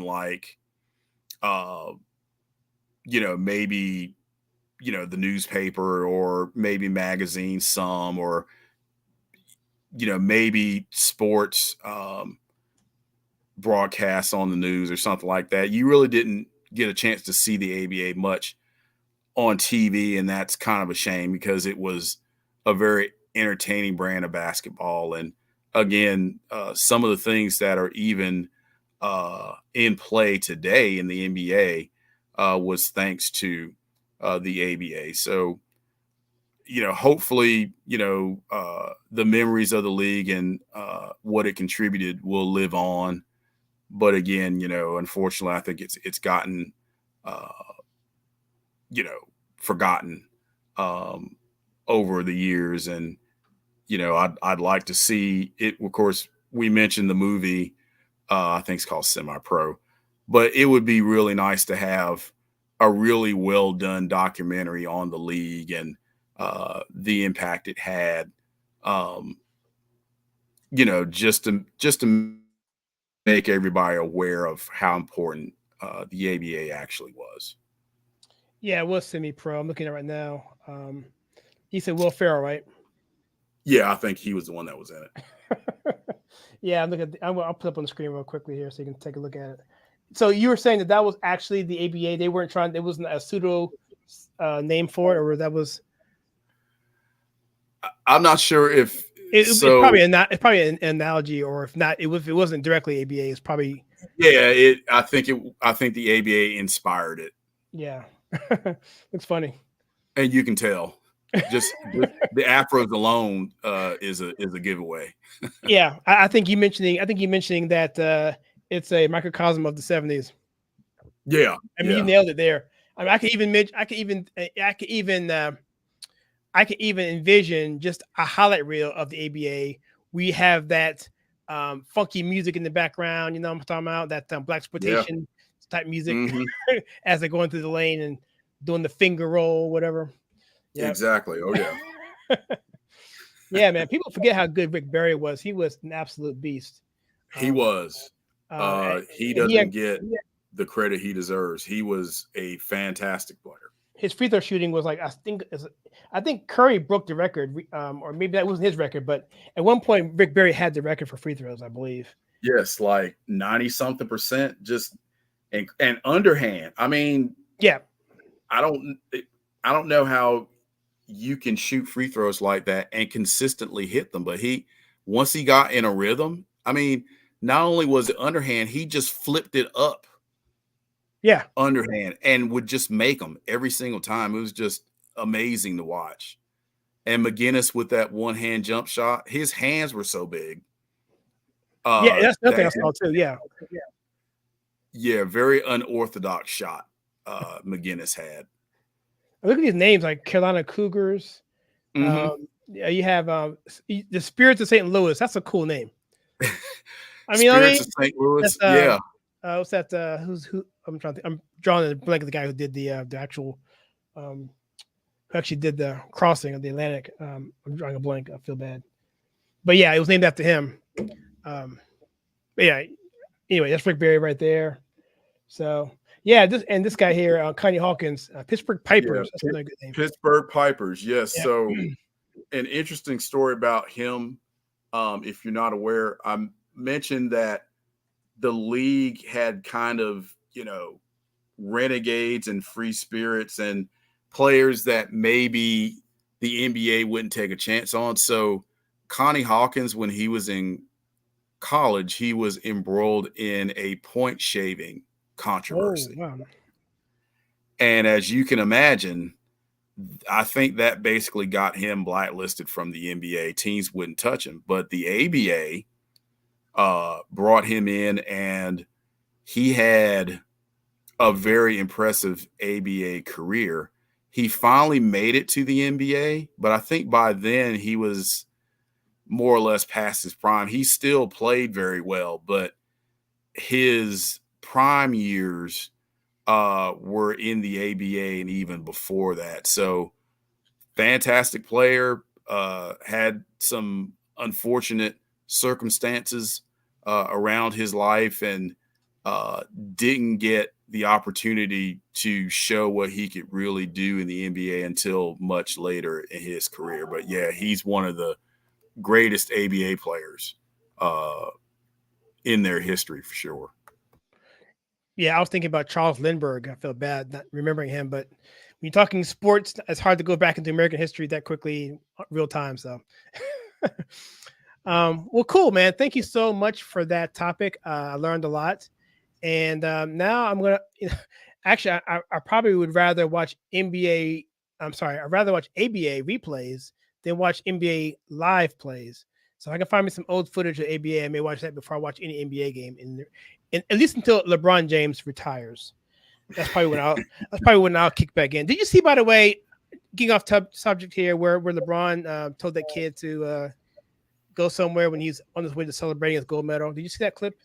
I saw that, and I don't want to start anything right here. I know this is a short segment, but I understand, and we could probably do an episode every week or every other week on him, because I'm like, okay, I read that too. Yeah. It's like, gosh. So to me, it's like, okay, not only are you the face of the NBA, unfortunately, but you are regarded as probably the best basketball player in the world still. Sure, yeah. So, and who made you that great? Without the fans, where would you be? So would it have killed him to give that little kid, and see, the thing is, that kid probably idolized LeBron. He's probably got LeBron posters all over his bedroom. That was probably a once in a lifetime opportunity to meet his hero. And how did LeBron respond? I mean, if LeBron were like, he has proclaimed himself the king and doing the thing with the putting on of the crown and all that other nonsense, just self-absorbed, narcissistic clown. It's bad enough he does that, but actual royalty would not act that way towards somebody like that, especially a child. So to me, it was just low class and just the worst about sports. And again, it's like, would it have killed you to show some kindness to this kid? Because that will probably be the only opportunity he gets to meet probably his hero. And you're going to leave that taste in that kid's mouth for the rest of his life. And to me, it was just awful. These athletes, especially the ones that are blessed enough to have the talent to not only play the game at such a high level, but to make such a living doing it, for any athlete to treat a fan like that is just shameful. And whatever blowback he gets, quite frankly, I think he deserves. He absolutely deserves. Like, are you too important to take? It would have taken what, 10, 15 seconds for him to acknowledge that little kid, give him a face bump, high five him, do something. But to basically tell him to just go away and stop taking pictures and all, that's like, come on, Even man. ignore him. Just ignore him. I mean, yeah, That it was would have been better. That would have been better than doing what you did. Yeah, that's a very awful look. And if the NBA is worth anything as far as taking some sort of action, now you may argue, well, the NBA season, it's off season, and that shouldn't apply. It's like, no, you're still representing the league. And to me, he should be fined heavily for doing that. If you're the so-called face of the league and you treat one of the fans like that, especially when the NBA is trying real hard to be bigger globally, that's got a very bad look. And he should be ashamed of himself, but I know he isn't, because he just feels like he's the most important person on planet Earth. And I'm sorry, you're not. But again, show some kindness, show some humility, show some appreciation. And he just does none of that. He's one of the most entitled, spoiled crybabies I've ever seen in sports. And I've seen a bunch of them. So, I'm sure that kid was heartbroken. I hope he can get over that and basically know that, not all famous people are athletes like that. But just to give that kid some friendly advice, look up to people that you actually know and are closer to. Look up to your father. Have him be your role model, or somebody else in your family, or or minister, or somebody like that. Because when you target a celebrity or somebody like that as somebody you want to emulate and be your hero, more times than not, they're going to let you down. And that's a prime example of it. So, yeah, it's just awful and shameful what LeBron did. But again, to me, that's who LeBron really is. I mean, he's just gotten to be so arrogant. And he was not like that when he first came into the league. I mean, he was actually fun to watch. He had the commercials, the LeBrons. I mean, I don't think a lot of people dislike LeBron, but now in the twilight of his career, when most great athletes, whether they were unliked throughout most of their career, at the end, when they do the farewell tour, everybody says, you know what? I couldn't stand that guy throughout most of his or her careers. But, kudos for a great career. I'll stand up and applaud you on your way out. And it's like he doesn't want that at all. He's going out kicking and screaming. I'm going to be more of a jerk on my way out the door. And, I'm not going to get into all of the backroom shenanigans he pulled to get his son drafted into the NBA. I'm sure that'll be another topic for another time, but it's just such an awful look for him. It's like, come on, man. What are you going to sacrifice and giving that kid a little bit of your time? I mean, again, just a fist bump or just something, no, you're going to dismiss him like that. It's just awful. So, I don't know what else to say about that, but it's an awful look, not just for him, but for the NBA. I mean, if the NBA can come out and speak against a whole bunch of things, they need to come out and speak against that and say, hey, as the league, we apologize. Send that kid something. I mean, as the Lakers or the NBA or something, or somebody should send that kid something. Here's some gear. Here's tickets to a game if we're ever over there again. Just something as a goodwill gesture to clean up the mess that LeBron has made. So that's my take on that. It's just a very terrible look, and I feel bad for the kid, but hopefully that serves as a lesson to him. It's like, look at, when you put your eggs in somebody's basket like that, as far as somebody you want to look up to and emulate, unfortunately, all the eggs break, when you do that and you're disappointed. So I'm sorry for that kid, but again, it's just LeBron being LeBron, and more times than not, it's LeBron being a stupid jerk. And I'm not much on calling names, but I mean, I'm sorry. That's how I feel about him at this point. Well, he definitely acted like one. We definitely agree on that. I think he is personally, but we can definitely agree to be to be nice and say at the very least he acted like one.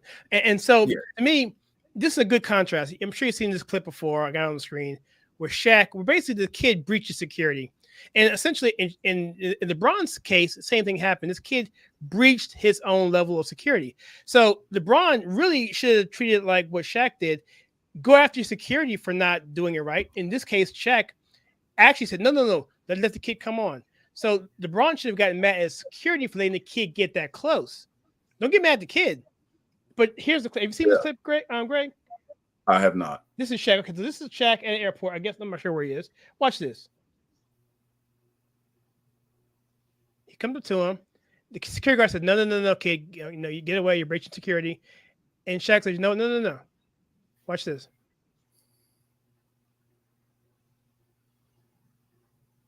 This is what LeBron should have done. I mean, yeah, that's how you handle it. That's how you handle it. Because at that point, what's that little kid gonna do? I mean, so why not handle it that way? Yeah, I agree. I mean, even if Shaq didn't have the time, because the security failed, he had to clean it up. Because the kid should not get that close to him because that's security violation. Right. But he cleaned it up, which is why he's supposed to do it. So LeBron, as obtuse as he is, and then you watch him go into the club dancing, it was just whatever. Anyway, so I guess we're done here. I guess with this, I guess we're done here on this ABA topic. So I'll bring it back to you one more time, Greg. If there's anything you want to say on the ABA before we go on to the Q&A session. No, I think that's it. It was a topic that I just thought I think it would be neat to talk about and to make our audience aware, if they weren't aware already, of what it was and its significance. So hopefully we were able to accomplish that this evening. Oh, absolutely. I'm sure if I learned something, I'm sure they learned something as well. So fantastic. Oh, so I'm getting a note from my wife talking about listen to the Elon Trump conversation. I know it's totally off subject here, but you probably saw my Trump flag on my green screen to my right because my house was having problems with my camera. So I had to go to my backup camera. But nevertheless, Trump had 1.2 million people in the chat room last time I checked. So yeah, he's it's a big topic to talk about. We can talk about offline, Greg, if you like, but I say we take a quick break here and we maybe a couple minutes and get into the Q&A. It's a few questions I want to answer from our last session, which was in May, I think in May 26th, somewhere in there. So the comments that happened from there all the way to as of today, this morning, we'll cover those and then we'll wrap this whole program up. So Greg, have you had a good time tonight talking about this and doing a live stream for change versus pre-recorded? Oh yeah, I've enjoyed it. It's certainly an opportunity to address our listeners in a more direct fashion. And I've very much enjoyed it. And again, talking about topics that you don't normally hear about. And hopefully we've been able to shed some light on some of these underappreciated topics. So yeah, it's been great. All right. Yeah, I 100% agree. 100%. So let's just take a couple minute break. Are you good with maybe 3 minutes? Does that work for you? Yes. All right. So that puts us right now. Let's say 10:42 now. That puts us at 10:45. How about that? Sounds good. All right. We'll see you guys at in about 3 minutes. 10:45. Come back with our Q&A session. My name is Kyle. For Greg, this is the Old Glory Games podcast. Stick around for one last segment, and we'll see you then. Take care.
Hey, everybody, welcome back to the Old Glory Games podcast. My name is Kyle, and wow, what an interesting night.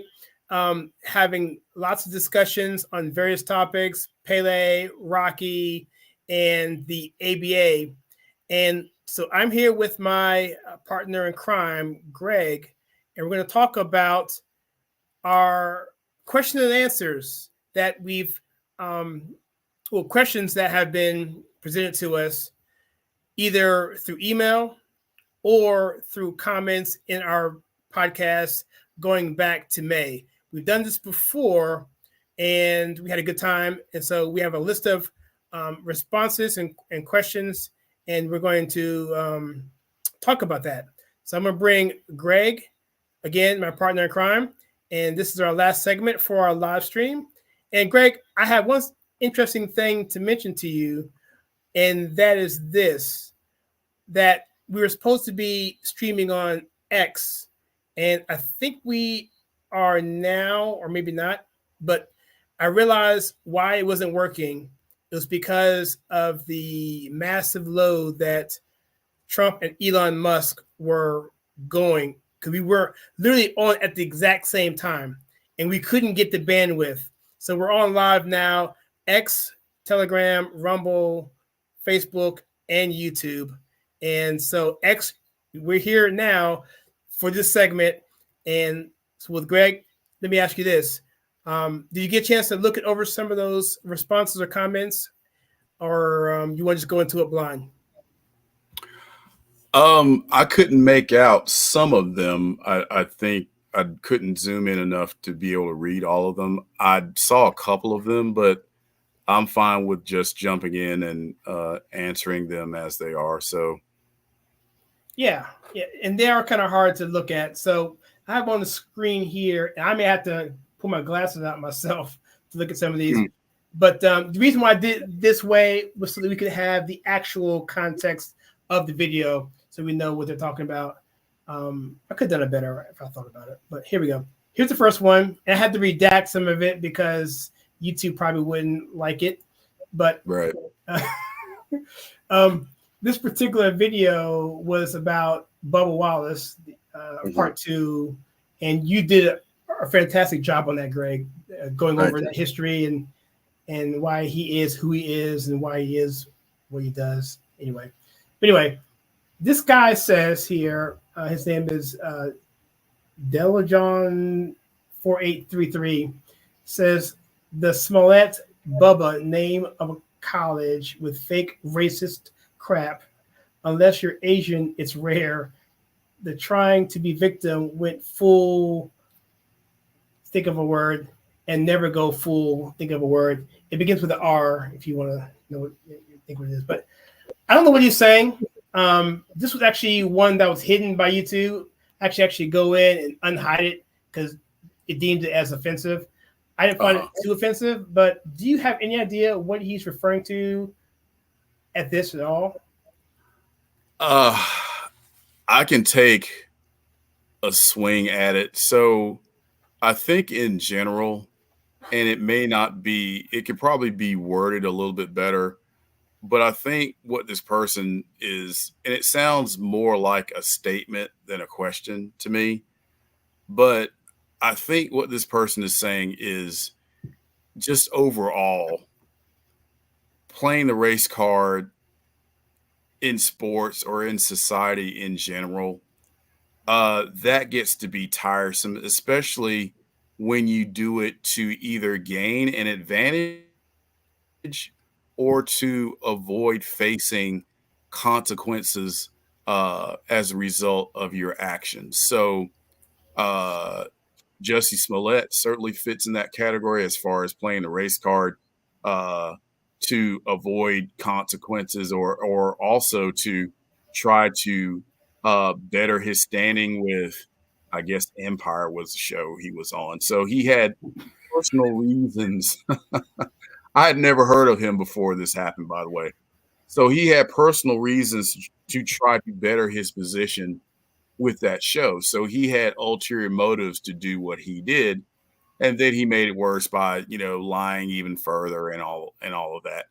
Bubba Wallace certainly did it to gain an advantage as far as his contract situation and to improve his standing in NASCAR in general as a driver and as his opportunities as far as obtaining a better ride in upcoming seasons, and he certainly did that. To me, and I've said it before, you should be judged on uh, merit. You should be judged on what you can do, your ability, your performance, what you bring to the table. Race should have nothing to do with it. And when race is introduced into the mix, then that causes a level of resentment uh, in a lot of people, people that participate in that particular sport and the fans. And as I've mentioned before, the reaction Bubba Wallace gets at the racetrack has nothing to do with race. It has everything to do with him acting like a jerk. And people don't appreciate being insulted and being called a racist when it's not warranted. So I'm not sure if I answered this person question or addressed his general comment, but the race card should not be played when it comes to sports and when it comes to society in general.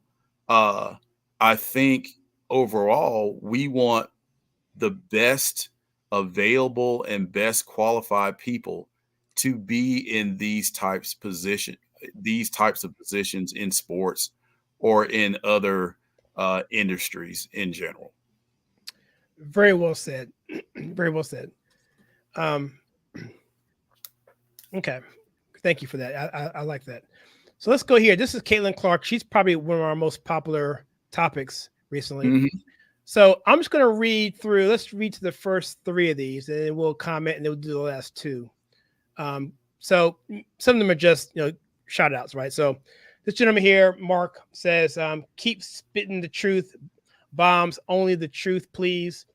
Jet 1970 says, I hope the Fever lose the rest of the games this year because they run the offense through Caitlin Clark from start to finish, and it's Caitlin taking the clutch shots in the end. It's an interesting comment. I want you feedback on that one. Let's since this was a negative, let's address this one before we go forward. So, first of all, I think this person is wrong, but I believe the coach is actually making sure that Caitlin Clark doesn't get the ball as much and score as much. She's forcing her to pass the ball, get rid of the ball. It's not going through her like it was maybe in her college days. Is that your thought too, Greg, or is that your impression too? Because some people were a little bit mad at the coach for not letting her score as much as she could score. Well, I think it's a matter of perspective. Now, if this person is saying they hope Indiana loses all their games because Caitlin Clark is somehow involved too much, I really don't understand that thinking. Let's face it, Caitlin Clark is Indiana's best player by a lot. So the coach is going to not only depend upon her to score, but to also facilitate the offense. I think she leads the league in assists. I could be wrong. I know so. She gets a bunch of them. I'll verify. Go ahead. Yeah. Yeah. Cool. I appreciate it. And she gets a bunch of rebounds and does a lot of different things. So from a team perspective, if you've got somebody that is a phenomenal talent like Caitlin Clark, you can't just tell her, get out there and score all the points. You're going to have to get your teammates involved. And from what I've seen, she's tried to get her teammates involved. I've seen – can't catch. Yeah, you read my mind. She would have a lot more assists if her teammates could just catch the ball. So she's made an effort to get her teammates involved. And sometimes it takes a while. It takes a while to, if you are that level of a talent and your teammates not so much, and I'm not trying to be mean, I'm just saying what it is, right? Oh, yeah. It takes a while for you to try to bring them up closer to your level of play. And it reminds me of Michael Jordan when he first joined the Bulls. I mean, he was head and shoulders better than everybody else. Thank but the rest of the team, or Allen Iverson. Go ahead. Yeah. Yeah, they were bad. So it took a while for him to basically, drag them along to try to get them to a point where collectively they were competitive. And this is what Caitlin Clark's going to have to do. And the coach is going to have to play a role in that. But great. She leads the league in assists. So you can't just say that, well, the coach should not run the offense through Caitlin Clark. If not her, then who? I mean, seriously, if not her, then who are you going to get to play that role? There's nobody else on that team that can play that role like her. So if I'm understanding the listener correctly, it seems like they disagree with the idea that Caitlin Clark should, take the last shot and dominate the ball and all that. I don't think that's her goal. I think Caitlin Clark wants to do whatever it takes to help her team win or give her team the best chance to win. And that doesn't always have to include taking the last shot or whatever it is. So I think Caitlin Clark is willing to do what it takes to help her team win or at least get better. And I feel like that's probably the coach's goal as well, because the object is to win, not to make Caitlin Clark look good or pad her stats or whatever. The goal is to win ball games. So you have to leverage her as much as possible to help you do that, but she can't win the games by herself. Exactly. Yeah, I agree with that. Florida Grunt says, I haven't watched women's basketball since my daughter played in high school. I tuned in to watch Clark just to see what everyone was talking about. She won me over, and she won me over too, because I was an anti-Clark fan, not because I didn't like her, but because I was upset that they were trying to take love away from Pistol Pete. But she has earned my respect. She goes on to say, hopefully more people tune in to watch. One more comment, and I get your take, Greg. This person here, Slinger's Secret Laboratory, great name. This is a subscriber, actually. Says, in a few months, the stands will be empty again. One or even a few novelty players won't bring in the crowds for long. Maybe it's referring to the Olympics, I'm thinking. I don't know. What are your thoughts on those two comments there? They're a little diverse. One says she won her over, and the other one says the crowds would be empty. I'm not sure why he's saying this, or she for saying that. Okay, so to comment on the first one, I think that's the case for thousands, if not millions of people. And I've basically, have had a similar attitude. I've mentioned here before that I've only really been interested in watching girls and women's basketball when my oldest daughter played. And now that she's not playing anymore, the women's basketball team at my son's college, I'm a fan of theirs, and I certainly watch and follow them. But other than that, I've really not had an interest in women's basketball at all until Caitlin Clark came along. I didn't care about when the WNBA draft was. Matter of fact, I had no idea when it was. I didn't really care about knowing who won the women's college basketball national championship until really she came along. So I think that is the case for a lot of people. And we talked about avid fans versus casual fans versus not at all fans of the WNBA. I think she will do a lot. Caitlin Clark is who I'm talking about. I think she will do a lot to bring along people that are not fans at all and at least make them casual fans. To address the other question or statement as far as this is just a fad, this is just a gimmick, in a few years, the stands will be empty once again in WNBA arenas. I would say I don't think that's going to happen, but I think it's going to depend upon how the WNBA handles a special talent like Caitlin Clark. Now, if they leverage her popularity and her impact properly, I think you're going to see this success sustain itself for at least a few years, because again, going back to the people that aren't fans at all and make them casual fans, I think that will go as far as she does. Now, if, and I certainly hope this does not happen for Caitlyn, but let's say she gets injured, or let's say for some reason after this season she gets burned out, just whatever it is.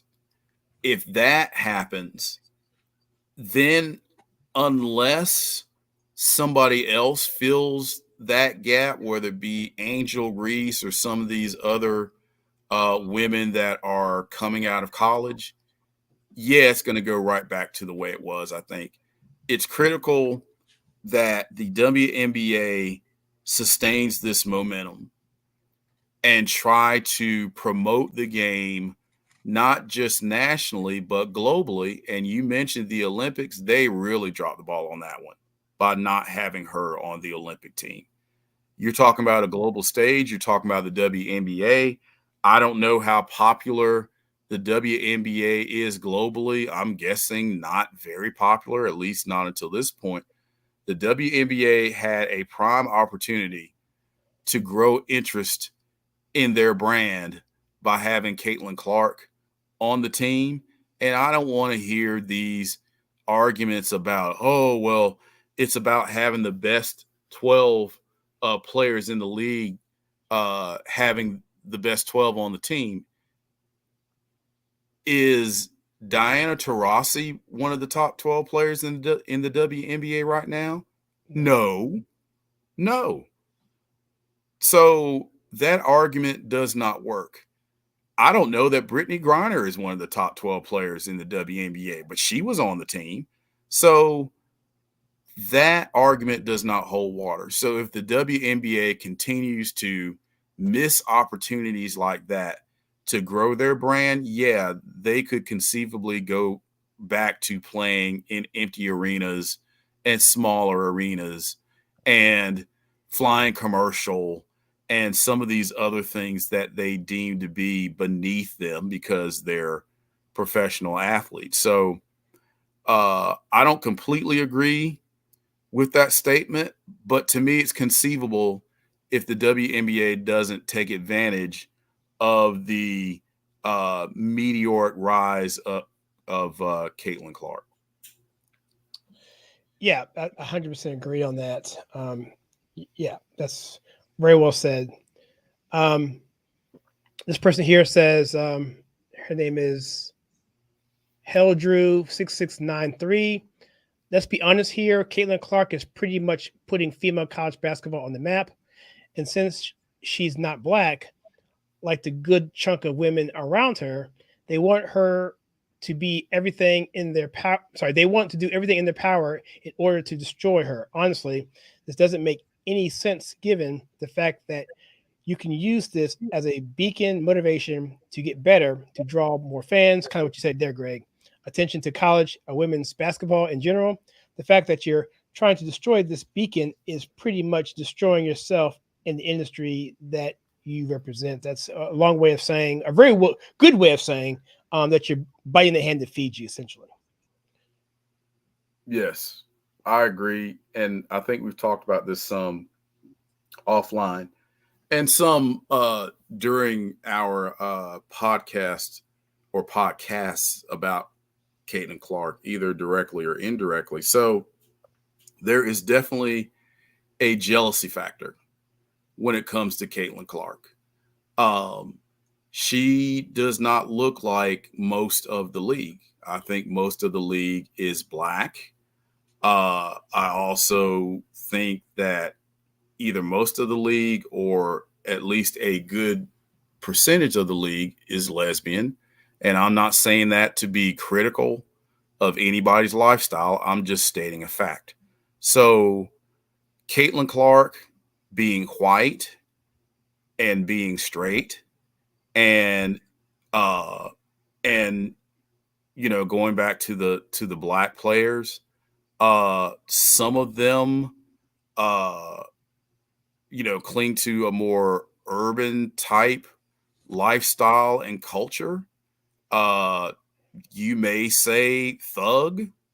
I would say that regardless of what you call it, a very masculine, aggressive type of behavior on the court. And again, I'm not being critical. I'm just making an observation. Some fans aren't comfortable with watching that. And some of these ladies don't always behave themselves in a polite, socially acceptable manner on and off the floor. A lot of fans can't identify with that.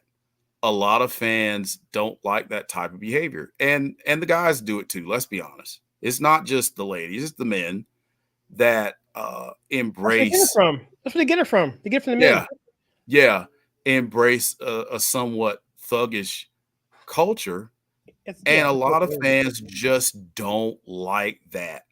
They want to see players that practice good sportsmanship and play hard and play clean and that sort of thing. So fans that prefer to see that type of play embrace Caitlin Clark because she represents that type of play and that sort of culture. So when you insert Caitlin Clark and a lot of people are behind her, the players that are in the league are resentful and they say, well, look, we're out here, playing in front of 1,000 or 2,000 people, and we work just as hard as she does, and she's getting all of the attention. Well, there are reasons for that. How are you playing the game? How do you present yourself, not only on, but off the court? Some of these ladies are complaining about the sponsorship deals Caitlin Clark gets, and that is somehow racist. No, again, I've said it before. Not everything is racist when it comes to people of different cultural and racial backgrounds. Or making money. Nike is about making money. That's it. They're going to go with somebody that's going to appeal to the broadest cross-section of fans. They don't care if you're green. If you buy our shoes, cool. And we want somebody representing us that will appeal to all of these different people. Are you marketable? That's it. That's what they care about. They care about making money. So if these ladies that are complaining and criticizing Caitlin Clark, take a look at yourselves. What can you do to be more marketable? What can you do to make yourself more appealing to these corporate sponsors? And you can look at it on the flip side, and they may say, oh, well, I don't want to be a sellout. Well, you can't have it both ways. It's like, come on. You're criticizing her and saying she's only getting this attention because she's white. And then how are you going to turn around and say, well, if I become that way, I'll be a sellout? It's like, look, you can't have it both ways.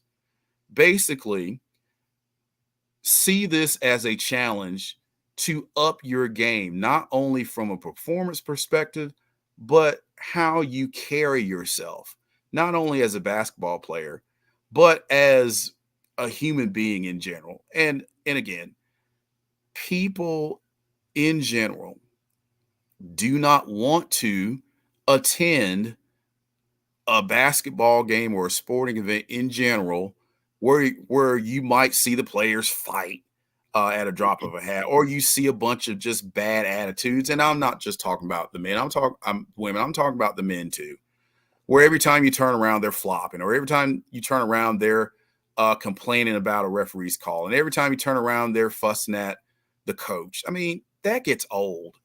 I don't want to pay to see that. I don't care who does it. So if these ladies want to reap the benefits that Caitlin Clark is helping to reap, they need to fall in line, support her.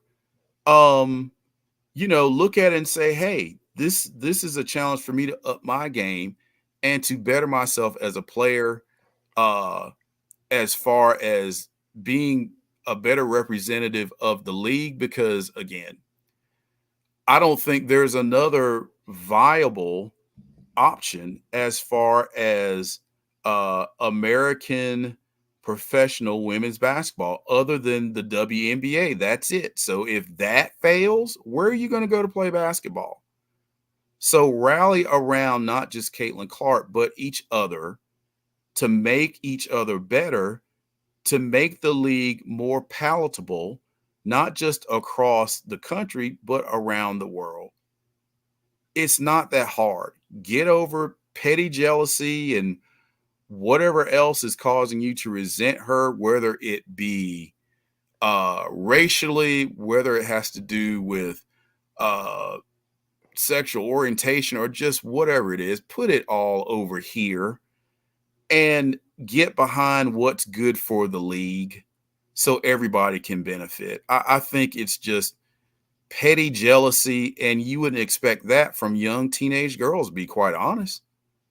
I mean, it's like, come on, you ladies have an opportunity to be part of something special, and you're bickering about Caitlin Clark and it's racist that she gets all this attention and da da da da. It's like, come on.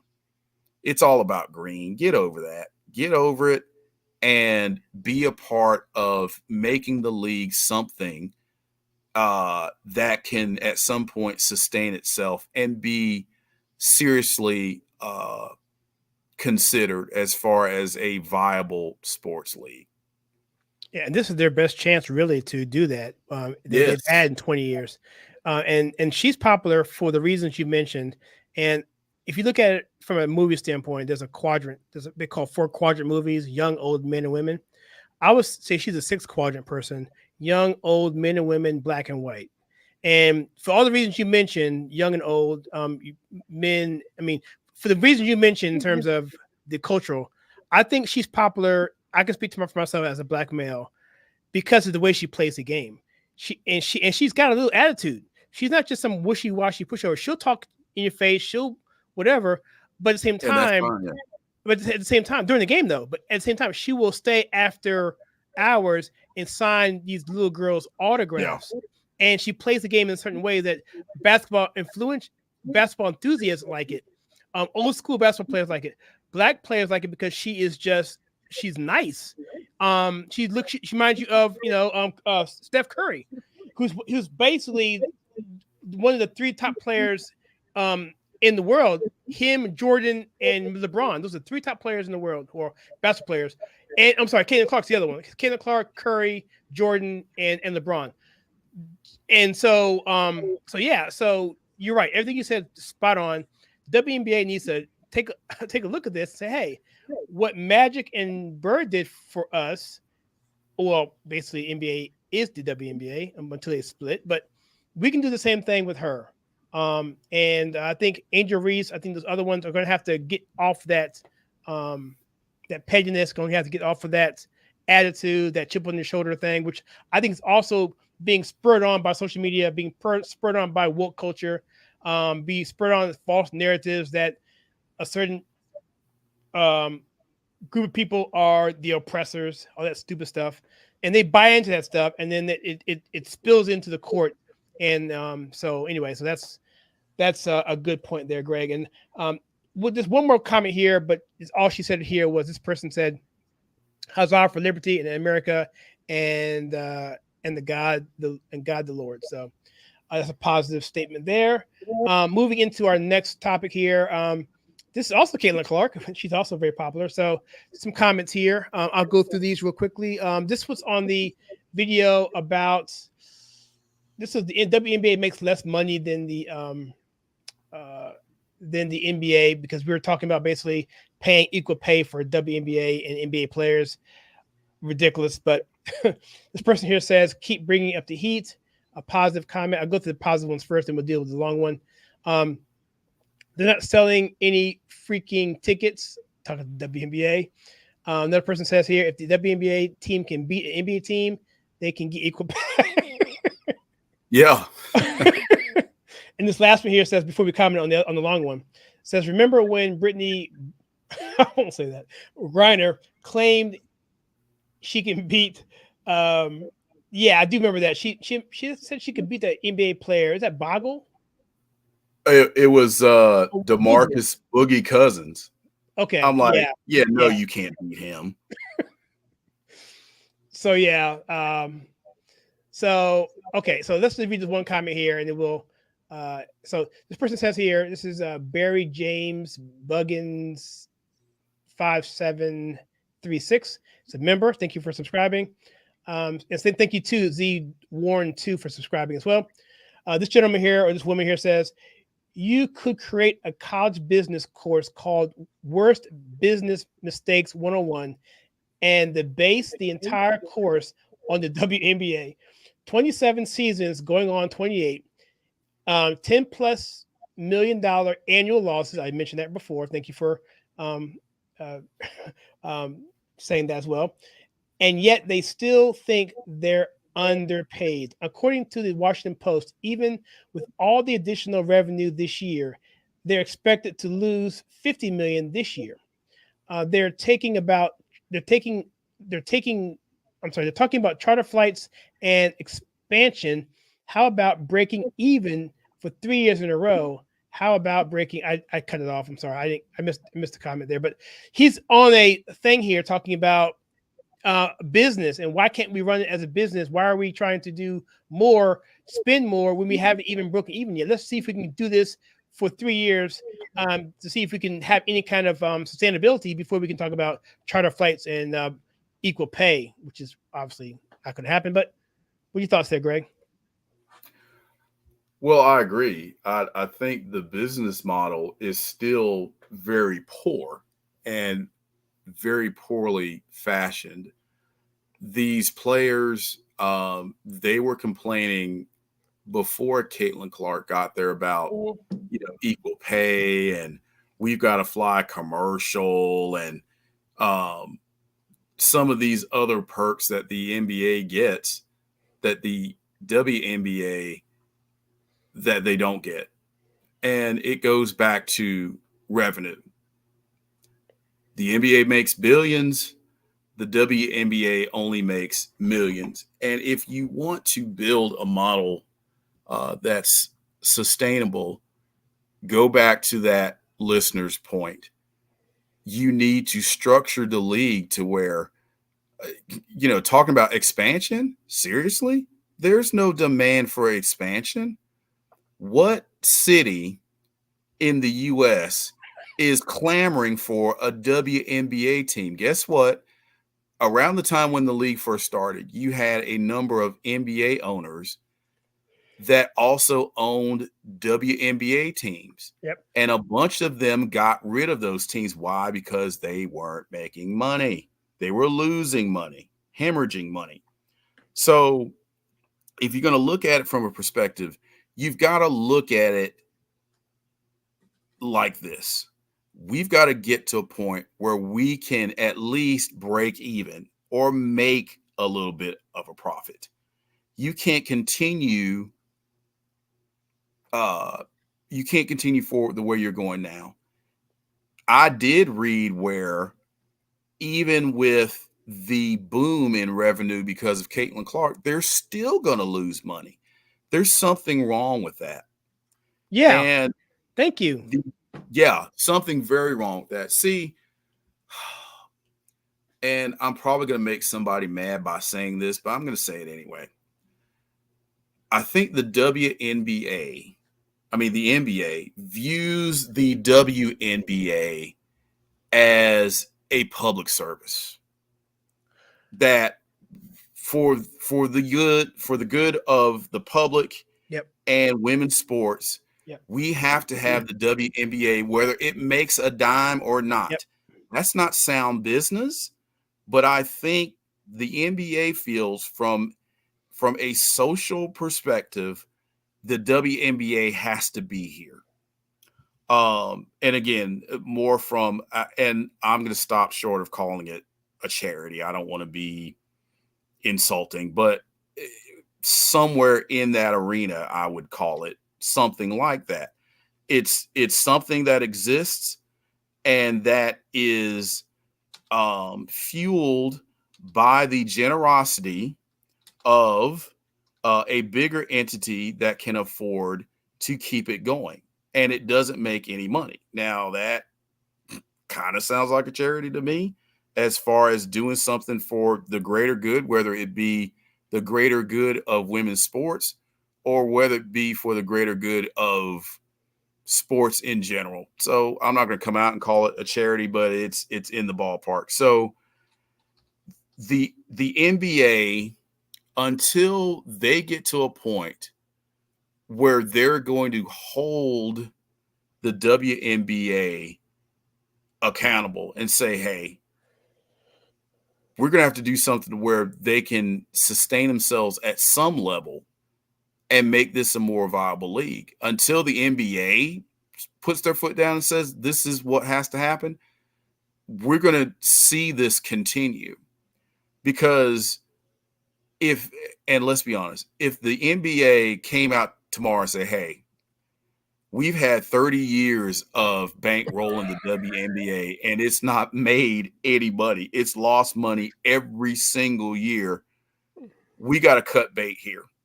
If the women want to consider themselves as equal, then they need to be able to stand on their own 2 feet and make it on their own.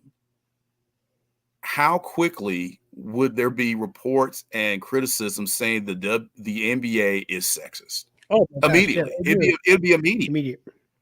It'd be immediate. So the NBA can't win. No. And what I mean by that is, if they look at it from a business and a viability perspective, and they do what's best for business, they're going to get criticized. And if they continue doing what they're doing, they're going to get criticized. So they are probably going to look at that from a corporate perspective and say, hey, it's better that we get criticized for holding up a league that will never be profitable, probably. We'll get less criticism for doing that than if we just cut them loose and let them sink or swim. So I feel like the women that play in the league need to be more appreciative and less critical of especially men. Yeah. Because a lot of these women criticize men for not supporting the league. It's like more men support the league than women. These NBA players, you see them all over the place with WNBA gear, and they go to the games, and they the WNBA participates in the NBA All-Star game. They're all over the place as far as the NBA trying to support them. But yet these women say, well, that's not enough. You're not doing enough. They're doing more than enough. Women need to support the league, for starters. But the other part of it is, ladies, lower your expectations and be thankful, because you still make more than the average American makes for a 40-game regular season. I think they only play like 40 games. Yeah. And however long the playoffs last. Right. That's a very good living, along with whatever perks you get, because, hey, they're complaining about how they travel. I'd like to travel like that. I mean, I'd like to have some of the perks they have. They need to have more realistic expectations and be grateful for what they have. Now, am I saying they should stop trying? No. Continue to strive and move forward and try to make as much money as you can according to what the league can support. The league cannot sustain NBA level salaries. It just can't. So get past that. It's not going to happen. Make the league the best it can be, because it's a different animal. It's not the same. You're playing the same game, but it's not the same job. It's different. So look at it in terms of that. Be thankful for what you have. And band together to try to make it better to where you might be able to make some more money and make further strides and maybe even have more teams. But the way the league is performing financially, that's not going to happen. No. It just, you got to, like I said before, you got to crawl before you walk. You can't go from playing in front of 1,000 people in a 16,000 seat arena and making whatever you're making to selling out arenas everywhere and making multi-millions of dollars a year on average. It's not going to happen like that. It's probably never going to happen, but they need to think of this in terms of a more gradual process and getting further along than they were this time last season. So yeah, I agree with what that last listener said. Yeah, they baby steps. It's not going to happen overnight, and let's be honest, it's never going to. They're never going to make what the NBA players make. But if they can make some sort of percentage more than what they're making today, fantastic. I think they're a problem of their own doing. I think David Stern had this project in mind to sustain WNBA, and it was kind of his project. And like you said, when the owners had their WNBA franchises with them, you notice that all those franchises had the same color as the NBA team, so that they could leverage the stadium and all that stuff. Just made sense. But they got rid of them, as you said. A lot of them did. But I think the problem is now we've gotten to this culture now of wokeism, and you heard the term wokeism, each their own, or it's unsustainable. It's unsustainable because what wokeism does is it further alienates a certain population, whereas you become ultimately the ultra minority. And so what's going to happen is I'm going to give you an example of why the NBA can actually fix this if they want. They can fix this. Is that the WNBA is going to say, okay, we want more money, and we're not getting it. We have Caitlin Clark coming in here. We have a bunch of profits coming up. There's a lot of articles saying, because they're trying to prop up the league, saying, oh, the WNBA is making all this money. And the narrative is they're loaded. So now they want more money, but in reality, they don't have money because they've been propped up with bad narratives or mismanagement or both. And so what's happening is that now you have a situation where it's a powder keg. So now if you do go into the narrative, you're going to go out of business. You're going to lose, instead of $10 million, you're going to lose 30, 40, 50 because of these charter flights and everything else, catering, all that stuff. And so I think what the NBA can do is say, yeah, sure, you know what, fine, whatever. You go off on your own. You guys are doing great, awesome, whatever, cut ties and let them do their own thing and then let them fall on their own.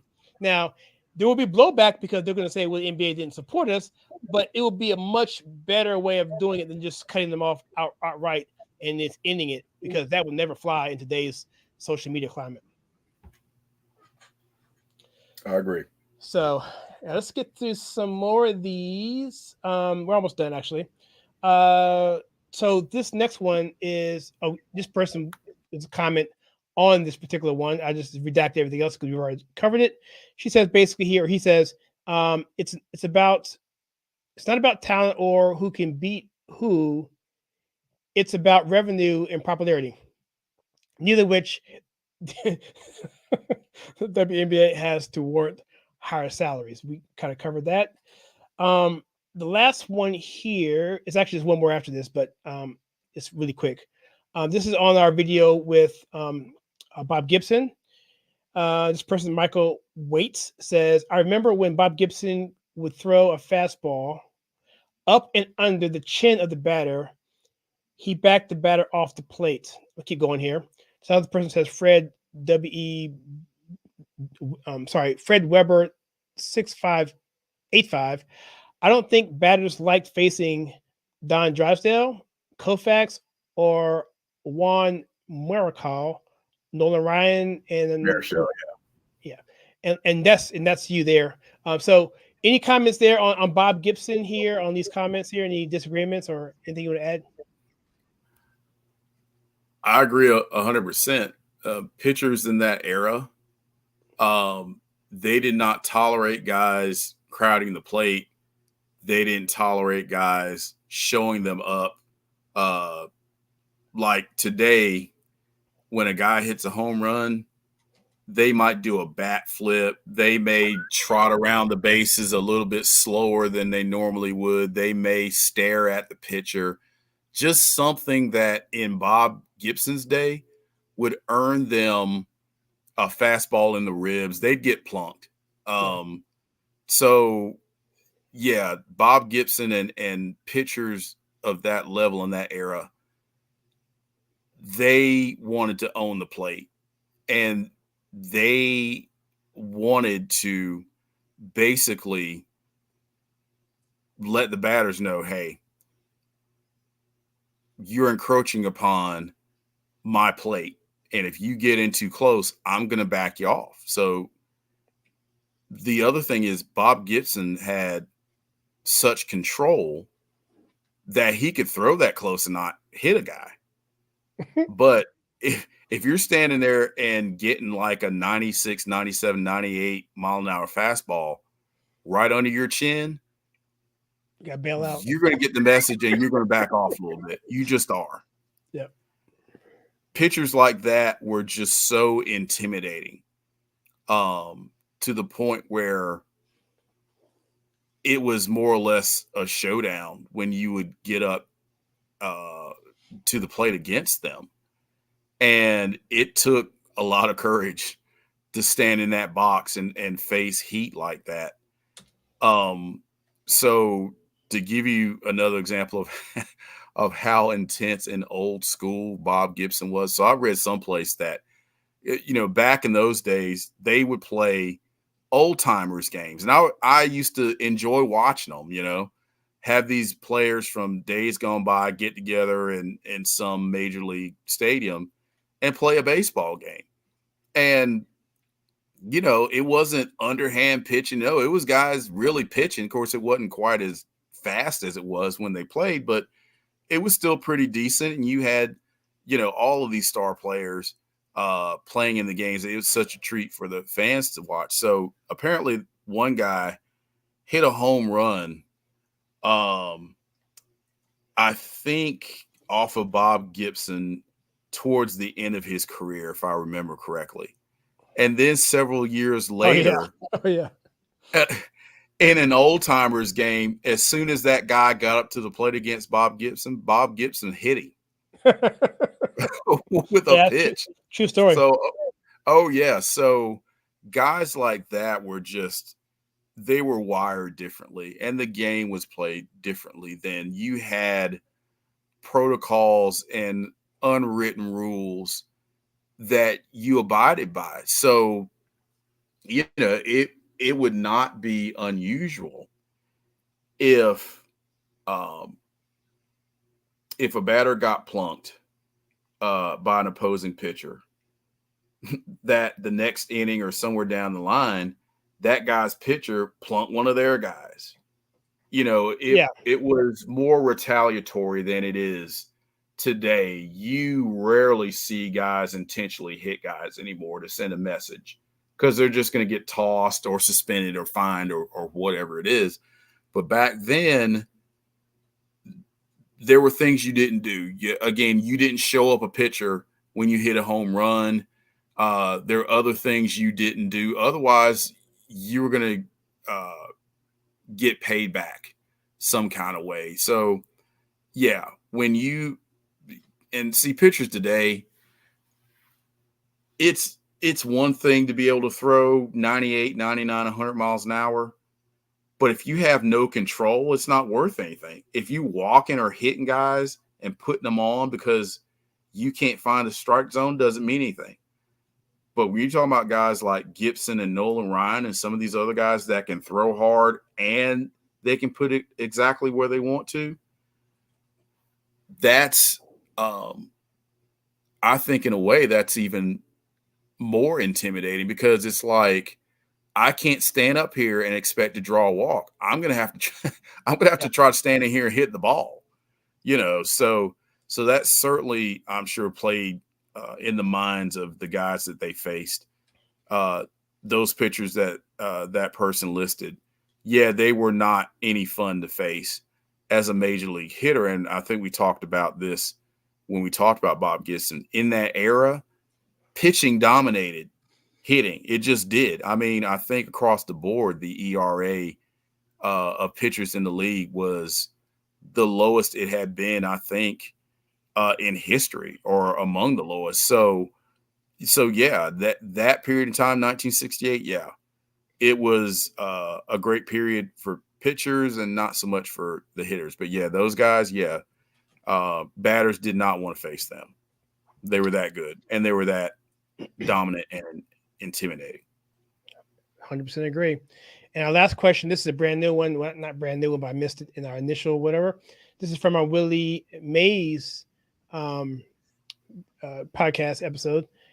Talking about Willie Mays here, talks about Kevin Clark 1222 says Willie Mays is the most all-around complete player in history of Major League Baseball, offensive and defensive. Only DiMaggio might come close? ? Mm-hmm.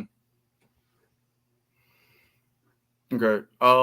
So yes, DiMaggio was certainly, I think, probably a generation before Willie Mays.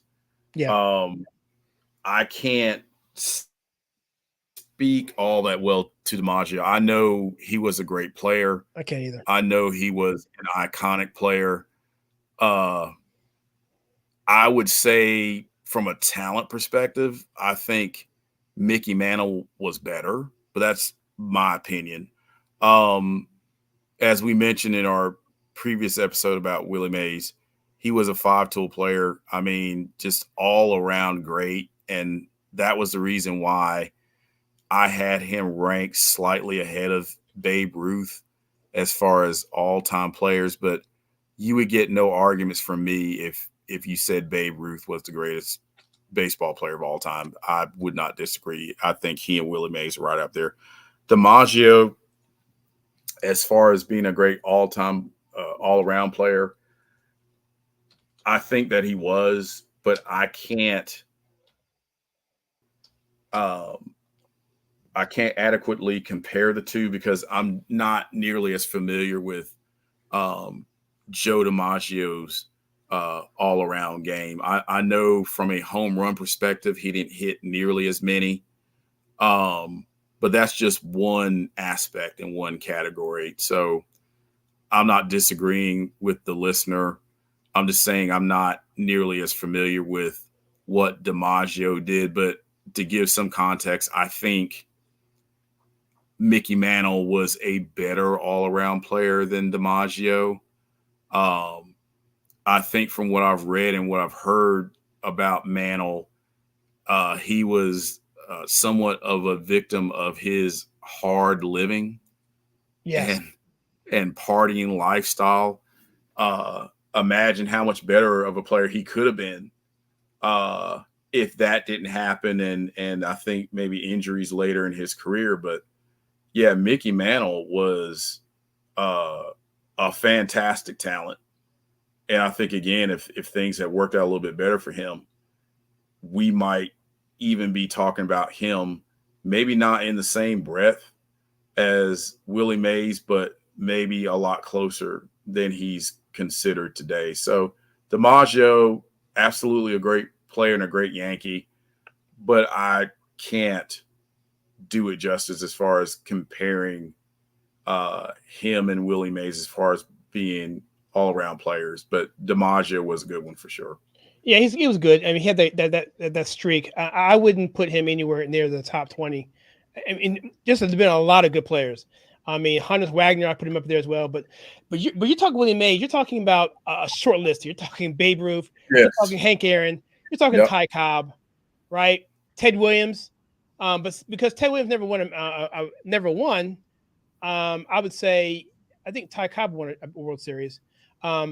You got to Hank Aaron didn't win a World Series. Did Hank Aaron win a World Series? If he won one, it may have been with the Milwaukee Braves. I'd have to look it up. But Hank Aaron's numbers really are just crazy good. So yeah.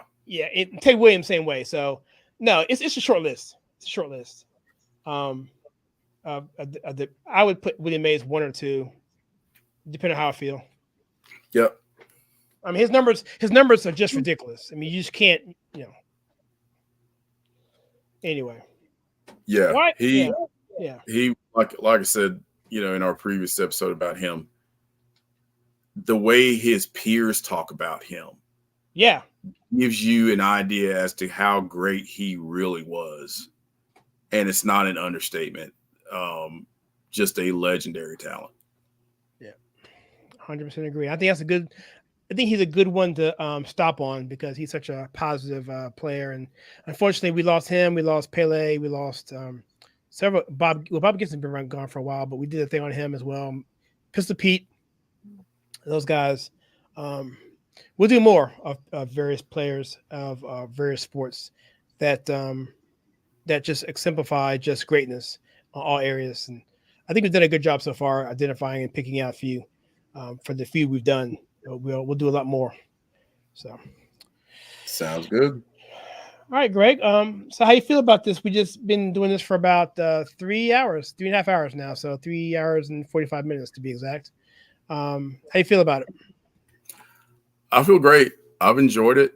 I like the fact that we are talking about some different things. I know we try to talk about topics relevant to what's going on today, but as you have alluded to in the past, it's hard real time to keep up with that, especially when these episodes air. So it's good to kind of circle back and talk about some things that you don't normally hear about, things that we don't normally talk about, because sports is such, a big umbrella. I don't think we'll ever run out of things to talk about when it comes to sports, not only from a competitive perspective, but from a human perspective as well. Again, sports has been a major part of my life ever since I was a little kid. So I can talk about sports all day long and not get tired of it. So I've enjoyed this session. I've enjoyed all of what we've done to this point. Really appreciate the listeners and their feedback. My mom enjoys it. We've got her seal of approval. So that's a really good thing. Certainly appreciate that. And, the support in general from family and friends. It means a lot. I know we've casually talked about doing something like this months before we actually did it. But if you had asked me 4 or 5 years ago whether or not I'd be doing a podcast, I'd be like, there's no way. That's not something that I would do. But I've thoroughly enjoyed this being on here with you, and we've been friends for a long time. So this just felt natural, because long before we did this in this format, we'd sit around and talk about sports just like this. So it's a natural transition, I think, in as far as us doing a podcast about sports. But it's been fantastic, and I appreciate everybody's support with this. God bless you all, and Lord willing, we can continue to do this for a long time to come. So thank you. Yeah, thank you so much too, Greg. I'm gonna talk to you a little bit offline. Maybe tomorrow we'll drop here, but I'll reach out to you about something that just came up in my mailbox as an opportunity you may want to take advantage of. So I'll tell you about that and probably tomorrow. It can wait. Okay. However, unless you want to know, just let me know. I'll just text me. And I'll talk to you. I'll be up for another hour or so. But let me just say this real quickly to the audience, how this came about with Greg and I. I'm not sure I mentioned this or even said this to you, Greg, publicly or even privately for that matter, is that we have a messaging app that we talk on. And so this messaging app, and as Greg would say, we would talk about sports and you would go off on something really interesting and so good that I'm like, dude, you have not only do you have the voice for radio, the voice for podcasting and all that, but you have the knowledge and you get your point across very, very clearly. And I'm like, and as the channel was growing and things were happening, I was looking to go into the podcast area because YouTube was opening this up as something that they were trying to promote.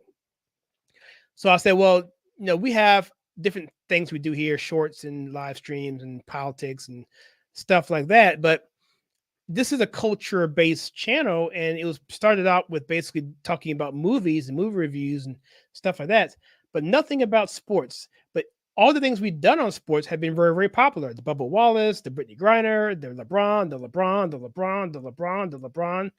and the LeBron stuff that we've done over and over and over again, very, very popular.